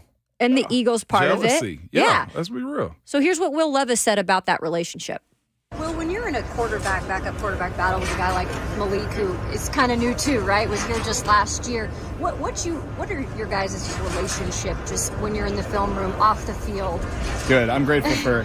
It seems like all of the whole locker room has just got such a great culture here, and especially the quarterback room. I've been able to get along well with all those guys, and we have fun in there, but we make each other better, and we study well and we work hard and prepare well, and you got to have the rest of the guys in the huddle have that trust in you. So it's been great to learn from both him and Ryan. So it's obviously a bond there in that room, which is great because you've got Ryan Tannehill, who is QB1. But let's remember in the past, even when Malik came in, everybody was like, well, Malik's the guy. You know, everybody gets fascinated when you draft a quarterback. But I loved hearing that, just the relationship with those guys, you know, in the film room, because you've been on teams before in backup quarterback situations. Even Kenny Pickett, when Ben Roethlisberger was still there. Yeah. Like, that's a real thing, but you got to enjoy the fact that everybody seems to be in it for the right reasons, but when they go on the field, they're going to compete. No doubt about it. Like I said, that's one of 32 premium jobs in America right there as a franchise NFL quarterback. And even being the backup has a whole lot of perks. Being the third guy has a whole lot of perks too. And you're right, Malik and Levis are fighting for that number 2 spot. In competition, you do certain things. I always say, I'll be an awesome teammate to you. But if it's between me and you, I'm going to step on your neck to get what I want. Not physically, you know, like Jamarco Jones or anything like that. But just in the spirit of competition. If there's an edge that I see I have over you, I'm going to take that. And the fact that these two young fellas have a relationship and can communicate with one another and be in a spot to where they share secrets. They share certain things. I brought it up the other day. I saw Levis, you watch his hips are good. Yeah. And I guarantee this is a conversation that him and Malik have probably had, the way he torques and twists his hips as far as using your lower body to throw. Like, those are some of the things that you can talk about. They're in a position right now where both of them have a really good amount of talent that they can go talk to one another and say, hey, we both can win in this thing. We can both be with this team, but set one another up to where I share my secrets, you share yours with me, and we both grow, whether we're both here in Tennessee or win another spot. Let's not trash one another and just try to, just not be good teammates. Because right now they're both behind Tannehill, as you just said. Mm-hmm. He is the king of the hill. Why not both of those guys continue to grow with one another? I thought that's unique to hear Levis be mature enough to acknowledge that. I did too, especially you're coming in. You're the rookie, but you're also like, I was probably supposed to be a first-round pick. Oh, yeah. Fell to the second round. You got probably a little chip on your shoulder. So Jim Wyatt has Levis, at least yesterday, 7 of 14 on 7-on-7 team periods. Gave him 35 of 55 on 7-on-7 team periods so far in camp. Mm-hmm. Malik Willis, there's similar numbers. So what do you have to do, I guess, remaining camp to set yourself apart if you're Malik or Will? Do the things that you do well, often, consistently. It's two things. For Malik is this. Get rid of the ball when you're in the pocket. Mm-hmm. Get rid of the ball when you're in the pocket. Something Malik's worked on, but can still continue So to. show that growth in year two. And for Levis, and I'm seeing this in Jim Wyatt's observations from yesterday, and I saw it in person too. He has a talent for doing this one particular thing, and I think it's throwing to the corner of the end zone. And we saw it again yesterday. Didn't we bring this up yesterday or the day before? Sure did. He has a talent of delivering that corner of the end zone pass to where at least his guys are winning that more often than not. He did it yesterday with Kevin Rader, and he did it also with Ward yesterday too, as far as their Jonathan Ward, as far as their connection. That, Kayla, is not easy. Throwing it to the point of the end zone, that garbage can drill that quarterbacks do often. Yep. He has a talent for it. Continue to do those things while also refining yourself, taking some zip off of it if you need it in between and all those types of things. But this corner of the end zone pass that he consistently hit, that ain't easy. Mm-hmm. And I'm glad to see it. So those are the two things that I see those two young guys have to do to continue on progressing in camp. And I kind of want to see it in games too. That's the other thing. Right. And you got to see it. And so starting in games, believe it or not, this next week, they're going to be kicking off the preseason in Chicago, which we're going to see firsthand what's going to happen with maybe who starts that game, because it's not going to be Ryan Tannehill, at least for that first game. Maybe we see a little bit of him in game 3. I doubt it. But not only that, Ramon, but they will also get a chance then the week after. They will be up in Minnesota. They will be starting their joint practices up there, followed by a game. So there are some really big opportunities coming up here for both quarterbacks to make a statement for being QB2. Coming up, we're going to invite in our friend from not only the Rally on Bally, but he is now one of the analysts for NBC Sports, their new college football show on Saturdays. Joshua Perry will discuss everything in the wacky, weird, and wild world of, college football. And that includes, yes, friends, my Pac-12 and the demise of it. That's next on Ramon, Kayla, and Will here on 104.5 The Zone.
Welcome back. It is Ramon, Kayla, and Will here on this lovely Friday. Yeah, there's a little rain, but get over it. Get over it. August. It happens, right? Yeah, it is. It is. It's Tennessee weather as well. Look at it, too. All I can tell y'all is this. Celebrate and enjoy this weather because over the next 7 days, a high just 91 in an August summer, I'll take that all day, Kayla. Exactly. It's not football weather yet. Not yet. But it will be soon. But, I mean, what's next week, Kayla? That's game 1 of the preseason. Game 1 of the preseason, like you mentioned. I used to love that when it was this time of the year because camp would break up as soon as we get to week 1 of preseason. When we got to week 1 of preseason and the coaches had to realize we can't beat them down no more, y'all. We got a plan. So, just a generic game plan. That is the best point of camp right there. And I'm sure Josh Perry he will agree with on that one. And that's the thing. What a perfect segue because we do have our good friend Joshua Perry, former Ohio State linebacker, obviously played in the league for a bit, and now is an incredible analyst at the next level. Joshua Perry, Rally on Bally, but also now an analyst for NBC Sports, going to have that new college football show on Saturday. Welcome, my friend, and tell us all about this new gig. I'm pumped for you. I appreciate it. I'm super excited about the opportunity. I know you guys are down south, but you got some fans who like to keep a national perspective on college football, and we've got that for you in primetime on NBC. It's going to be really good. I mean, we got a bunch of Big Ten games there, but, it's a great way to celebrate that conference, certainly. I know there's a lot of chit-chat going on about what the future of the conference could be, but for this upcoming season, we got some really good matchups coming. Really an opportunity to just celebrate it there. So I'm excited. I know it's an opportunity for everybody to watch the Big Ten on a national stage, which I'm excited about. Gives me an opportunity throughout the day, too, to watch games elsewhere, which is great. And then I'll be on a game broadcast later on in the year, too. So super excited about what's coming down the line. But we got a lot to talk about that's going on right now. Well, yeah, and that includes the Big Ten. And you just kind of mentioned, getting on the national scene more. You're just battling with the SEC as much as possible because really it's been these two that have taken the biggest steps forward and everybody else kind of left behind. And that includes, unfortunately, my conference, the Pac-12, Pac-10, Pac-2 now, I believe. Like it will be Oregon, the latest. Oregon will accept an invitation to the Big Ten if offered. Per reports, Joshua, every day we are seeing something different. I have never seen something happen in this live time like it is. Kind of just break it down and make us realize, what's the big picture here? Yeah, the big picture is I don't know if anybody actually knows the direction of the future of college athletics. And I think that's in these conference offices. I think it's on individual campuses. I think a lot of people were kind of blindsided by Colorado going to the Big 12, even though the Big 12 had talked about expansion. And then all of a sudden it opened the door for teams like Arizona State, Utah to potentially go to the Big 12. Now the Pac-12 is looking around like, well, what's going to happen with us? They had a TV deal that was presented earlier in the week. I'm not exactly sure they were satisfied. And then talks intensified about Oregon and Washington potentially going to the Big Ten Conference. I think Big Ten probably felt like there was some pressure to make a move ultimately. And then last night, some of the reports saying that the momentum is kind of cooled and they kind of want to take their time because at this juncture with a brand new TV deal, adding Oregon and Washington right now wouldn't add more money to the TV deals is what it seems like. And then Pac-12, of course, meeting this morning about their deal with Apple and what that could look like and if they could gain momentum off of that, which is absolutely wild. I will say the biggest thing out of all of this, you heard about Florida State and the future of the ACC and what's the Big 12 going to do and is the Pac-12 going to be around and how does the Big 10 handle this? One thing you haven't heard is the SEC. There's nobody talking about what the SEC is going to do because it seems like they're in a really good spot. And so from that perspective, I also look at the Big 10 and say, do you have to make a move? Because the SEC ain't making a move. They like what they have, and I think the Big 10 should be satisfied with what they've got coming in for next year. So this will all be really intriguing. It's like literally minute by minute we're getting reports about what's going on. But I don't think anybody actually knows what they should or want to do. Do you see it in the future really just being like two major conferences? Because I feel like that's where it's going to go. Right now, everybody's just trying to get in somewhere.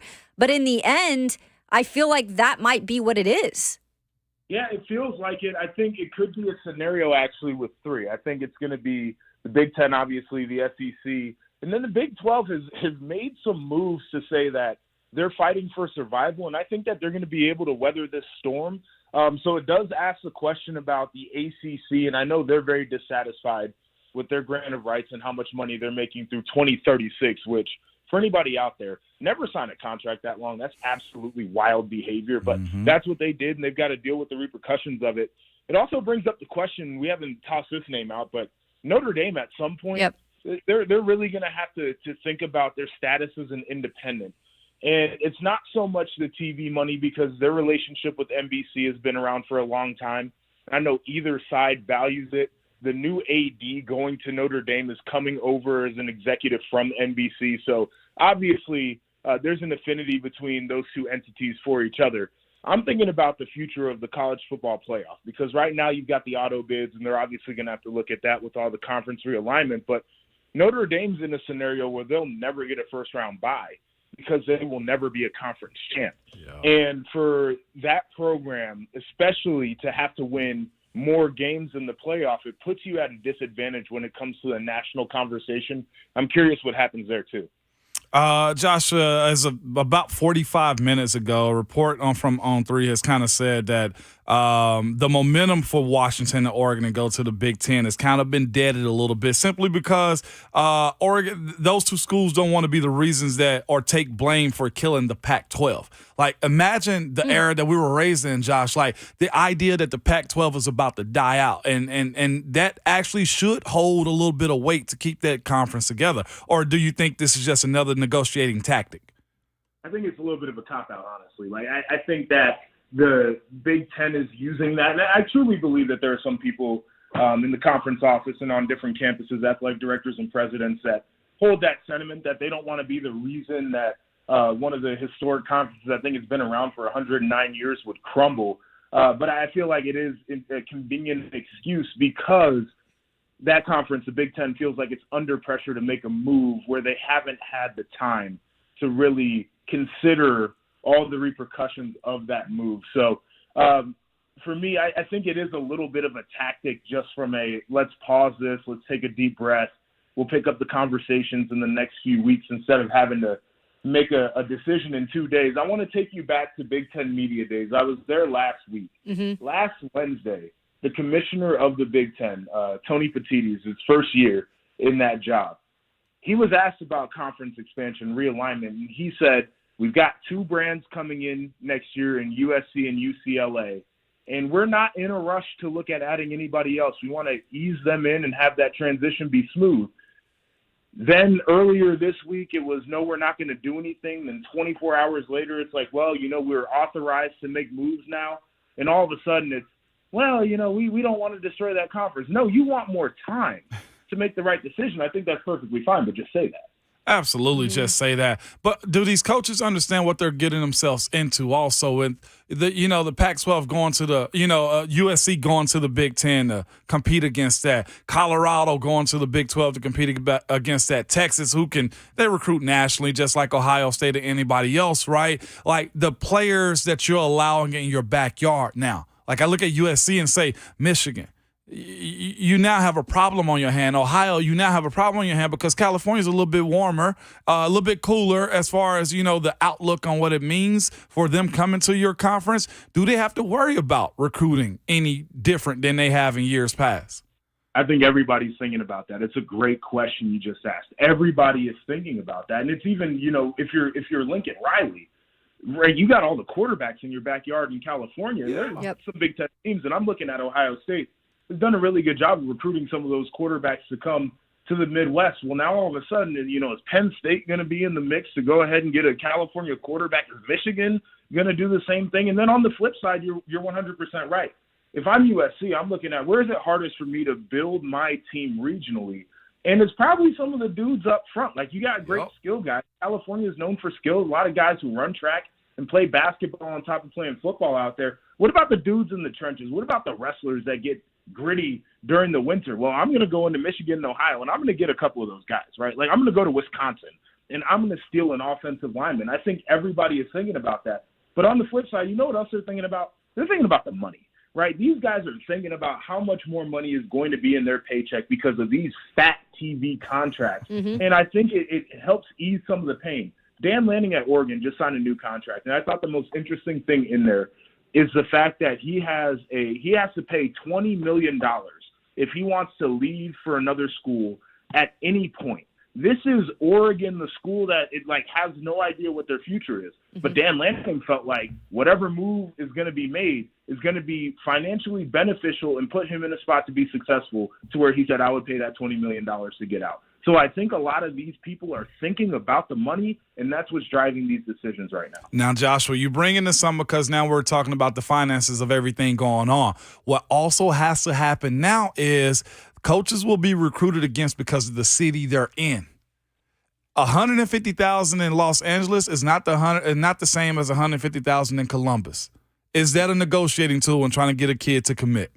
Man, you already know it's a negotiation. I sit back and I think, because I grew up in Columbus, I started my professional career in Columbus. I'm living in Chicago right now. You know how much it costs to live in Chicago? A lot. And thankfully, I've got enough money to pay the bills and to put a little bit away. But when we were making the decision on, do you take a job opportunity in a high cost of living area, yeah, it's a conversation. Like, you got to make sure that the NIL money really matches. Like, man, I'm paying state taxes going crazy out there. Plus, my rent is going to be wild if I'm living in LA versus living in a different college town somewhere in the Midwest. All of these things factor in. We are in the most unique time when it comes to college athletics.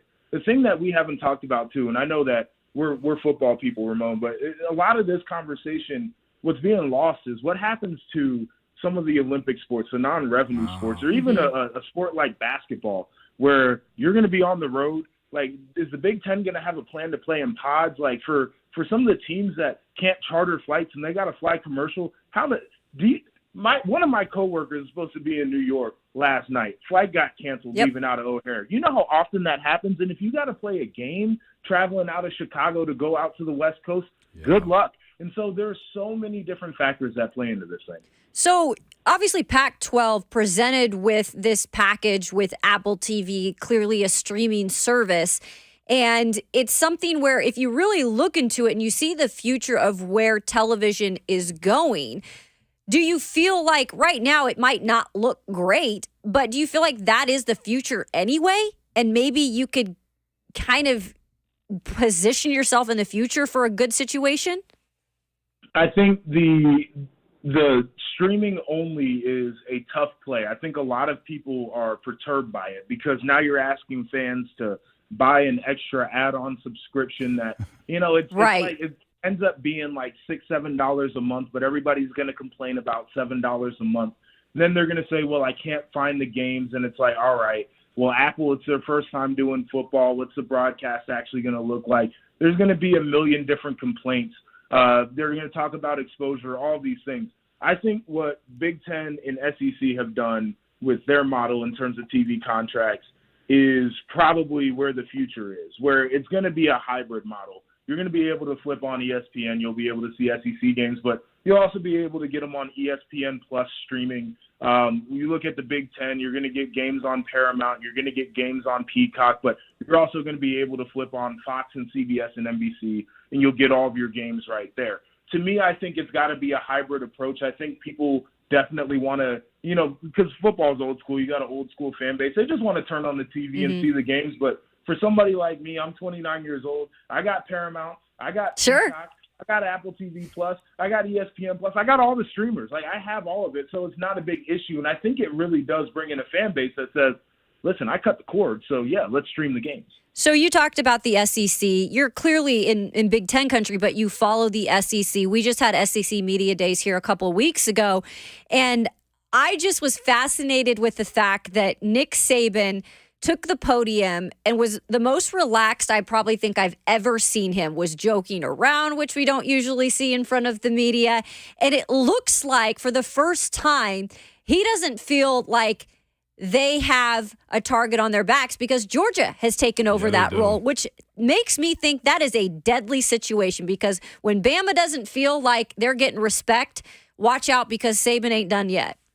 I think that's a great point. I remember back to my college days playing for Urban Meyer, and those guys were similar in demeanor and, kind of being the evil genius and understanding the motivation side of it. We never lost a game as an underdog. We weren't underdogs very often, but that was just something that, it didn't play well in our locker room. And I know that Saban was probably out there and he had a smile on his face. He's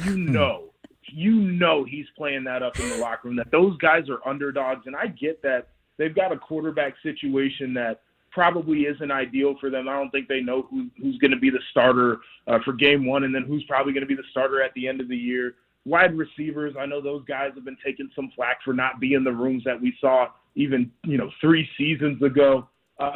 Saban's loving that. He's 100% loving it because it gives him an opportunity to play the underdog where that rarely happens. Like you see a lot of times, and Kirby did it last year, where you got to convince your guys that they're underdogs when they're really not. And that's a tough thing to do. But when you're legitimately an underdog and Nick Saban's your head coach, he's definitely leaning into that. So that's why I wanted to ask you this question too, Josh. Is it harder in today's game with the shift of conference, with NIL, with the transfer portal, to have the same reign that Nick Saban had? Because Nick Saban knew this. My players can't really transfer out like this. There's no NIL, so you have the promise of a scholarship and the promise I can get you to the NFL. Is it possible for Georgia to have that type of run that Bama has had in today's game? Mm-hmm. It's interesting when you talk about Georgia and Alabama specifically. They have guys transfer out, but they don't have a ton of guys transfer out compared to other programs. And I think that there's an idea legitimately that, I might have to sit for 2 or maybe 3 years, but when I play, I'm going to the NFL. Yeah. And when I play, we're probably competing for a championship. And I think that they have found guys. They have recruited the profile of young man that really buys into that idea. And I think that is part of the job of a coach right now, is you have to have the right personality to fit into your program. You have to have guys that have patience and have guys that are gritty enough to say that I'm going to fight through it. And my coach isn't going to be my best friend, and I'm perfectly fine with that. And I think that they have embraced that. Another guy who's done it too is Dabo Swinney, and I know they haven't been as competitive the last couple of years, but he's not going to the portal. He doesn't want his guys to feel like they're going to be replaced. And the flip side of that is he wants his guys to understand that if they wait it out, they're going to play and they're going to be really good players. And so I think some coaches have been scared and they've changed the way that they've approached, and everybody has to relax at some point on some of the old school tactics. But I think a lot of the same values that have made programs successful in the past, the ones that are doing it on the highest level right now, they're doing the same thing. They're being very honest with their players. They're coaching them hard. They're tough programs, and guys respect that, and they understand that they're going to become great players because of it. Always great perspective from our friend Joshua Perry. Congrats on the new gig. Yeah. I'm so pumped for you, man. And we look forward to some more conversations once maybe some of this stuff settles down. Who am I kidding? It's never going to settle down. I know. It's going to be a fun season. I appreciate y'all. Anytime I get to go down south and let my voice be heard over the airwaves, it's a joy for me. So enjoy yourselves. I know preseason's getting ready to be in NFL-wise too, so y'all are busy. But we'll talk soon. No doubt. Thank you so much. And he's a Nashville native. You know that? He was born here, so he's on the airwaves. We put him on there as much as we can. You never know who's born here. Him and Bill Belichick. Yes, those are the two. You are right. Crazy enough, we are going to wrap up things. We are going to close up shop when we return. I cannot believe where the time is gone. Yeah. That's a fast four, Kayla. It is a fast four. And we'll wish a couple people happy birthday. Yeah, and happy birthday to him. That's next. RK Dub, 104.5 The Zone.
We are here. Ramon Kalen will present the birthday boy, Robert Walsh, back there. What a great way to end this Friday. Look, this Al morning. Green right now, Bert. I like it. What's your song of choice for your birthday? Like, what would it be? Like your favorite birthday song? That's tough, man, because I'm so. I guess the word would be eclectic. Like, I just have such a scattered music choice. Like. Another thing that I'm into now is like female rappers. Like they are just so ratchet and just sing about the craziest stuff. And throwing mics and stuff. I love it so much. So tonight I'll probably listen to a new song that's come out. Ski. If you, I'll probably be at my house. Ski. Oh my goodness! Wait, who sings Ski? Hold on, I got to do some research on that. They all sound the same to me, man. I have no clue who is ever singing them. Yeah. But when those songs come on, it's always so good. I think it's Sexy Red. Sexy Red. Oh, okay. That's what Sexy I thought. Red. Oh my God, we cannot play that song on the radio. No, we cannot. I've tried to work in some of the new female rappers. They're sometimes more ratchet than the men. They go hard. Most of the time. They go hard. Megan Thee Stallion started this, and it's incredible that we're talking about this on the radio. It is. Megan Thee Stallion started this trend where it's just like, you know what? I'm going to rap about doing whatever the hell I want to do. And she probably didn't start that, but it's like the new wave. Yeah. And she's influenced all of these other women, and I don't know. I get it. I'll be singing the songs, and then Cheyenne will get in the car, and I'll switch it really quick to like something country, Hank Williams. Like I definitely wasn't just bopping my head to that. Babe. No big deal. You should play the 2 Chainz and Kanye song "Birthday." Oh, birthday! Yeah, it's your birthday. That's a good one. Me inside the Louis Stone. Look at Jackson back here. Look at Jackson. You can't get me turned up yet, man. I still have stuff to do today. I cannot get this turned up yet. That's overrated. It's your birthday. See, and this is what I'm heard about. Cheyenne got the day off for today, and it's like, it ain't even your birthday, girl. What if I wanted a little home slice for myself? Like, oh my goodness. Come home and entertain you? Like, you got to get ready to go out, man. I'm telling you what I'm going to do. I'm going to come home. I'm going to plop my big ass in a bathtub, put some bubbles in there, and I'm going to take me about a 3-hour nap. And then I'm going to wake up refreshed because I'm going to tore up from the floor up is my plan for He's tonight. going to be ready. Paul Thames in the F&M Bake Chat makes a great point. And Paul, I would probably agree with you. And then you could also go Salt and Peppa. But Missy Elliott, the OG, by far. Sure, and Lil' Kim. I was going to say Lil' Kim and Trina. I knew as soon as I said Megan Thee Stallion did this, they're going to be like, no, she didn't. They've been doing this for a minute. But I feel like it's a new flux of women that are just like bringing it up. Because it was kind of quiet for a minute after Salt and Peppa and Lil' Kim and all them. There wasn't a real presence. Nicki kind of restarted it too. Nicki Minaj drowned every female rapper out is what happened. And now with Ice Spice, with Sexy Red, with Cardi B. By the way, add this song "Jealousy" to your playlist with her and Offset. Okay, I'll check it out. It has an old 3 6 Mafia beat added to it. Phenomenal, man. Phenomenal. So Robert shares a birthday with a new Titan who is probably going to be even more ratchet there out on the field today because he's a pro off the field, but when he gets worked up, man, he's a great addition with the energy. That's Mr. Aziz Al-Shayer. It is his birthday today. Happy birthday to him. I don't care. And Forrest. Good luck. Yeah. Shelb Valls Forrest turns 3 years old today. So I've got a lot of people celebrating. There's a lot of heavy hitters on August 4th. I believe Rusty Wallace is also famous race car driver. Barack Obama, former president. It would be a crazy rotation if just everybody from my birthday got together. And it was like, we're all going to celebrate our birthday together. Mr. Barack Obama, everyone. Like imagine topping that one. You can't top that. I cannot. That would be fun to do a birthday roast, too, with all y'all. Oh, that would be fun. Right? See, I don't know, man. I'm a little too sensitive. Like I told y'all earlier, I am too lucky. Everyone has just always been favored towards me. Usually a lot of people don't get ticked off at me. Yeah. So, like, if it did turn to that where somebody would be like, oh, Robert looks like the comic book guy off The Simpsons. Like, that would hurt me. Not just for then. It would be like a couple days, probably a week or two, and then I'd forget about it, and somebody else would hop in the chat and hit me over the head with it. So I appreciate not being on the other side of the roast, but it is nice to get the adulation a little bit. Absolutely. So I hope you have a great birthday. Celebrate. We've got the Music City Grand Prix this weekend. Starting today, you can go down there, check out all the cool things. They've got vintage cars, Ferraris, Lamborghinis, on top of, obviously, the Big Machine Music City Grand Prix race that is going to wrap everything up on Sunday. You all will be out there. I will be doing a lot of the MC stuff around the track. It's going to be 104.5 presence everywhere. But for those of you who are excited about racing, this is the weekend to be there. It should be real cool. It's going to be a good time. I would say I'm going to drive one of those Lamborghinis, but I know I can't fit. You don't think? Legs too long. Time out. You said, legs too long. But you said NASCAR you could fit. I said if they had modified for me, if they can just strap me on top. The hell you did say that. I think Will's girlfriend's is getting in the car this weekend, too. Peyton. She's she going to do a lap or so? Yeah, 180 miles per hour. I told her, just strap me to the top, please. I just want to see what that feels like. I don't know, man. You'd be like a flying squirrel up there. Right? You'd be spread out. You'd be like, Mama! Hey, just leave the door open. I can hold the door open, man. Just squeeze me in there. Please do not let him do that. He's going to throw back like one of those things at the beach where they pull behind the boats in the air. I'll be out here like Jim Carrey on Ace Ventura. Exactly. With the ski gear and all. I'm telling you. Don't forget also, Titans out on the practice field. You'll be headed there. And coming up on the Buck Rising show, the Lucas Panzica show, it is going to be Mr. Will Levis. He will be there today after the show. So make sure to tune in. As for all y'all out there, keep it safe this weekend. Have fun. But first, we're sending it out with words of wisdom. Busy weekend this weekend. Y'all be safe. Get back to us on Monday, YouTube Bird. But at all times, Kayla, no matter where you are, you must remember your Twitter fingers and your mic is always hot.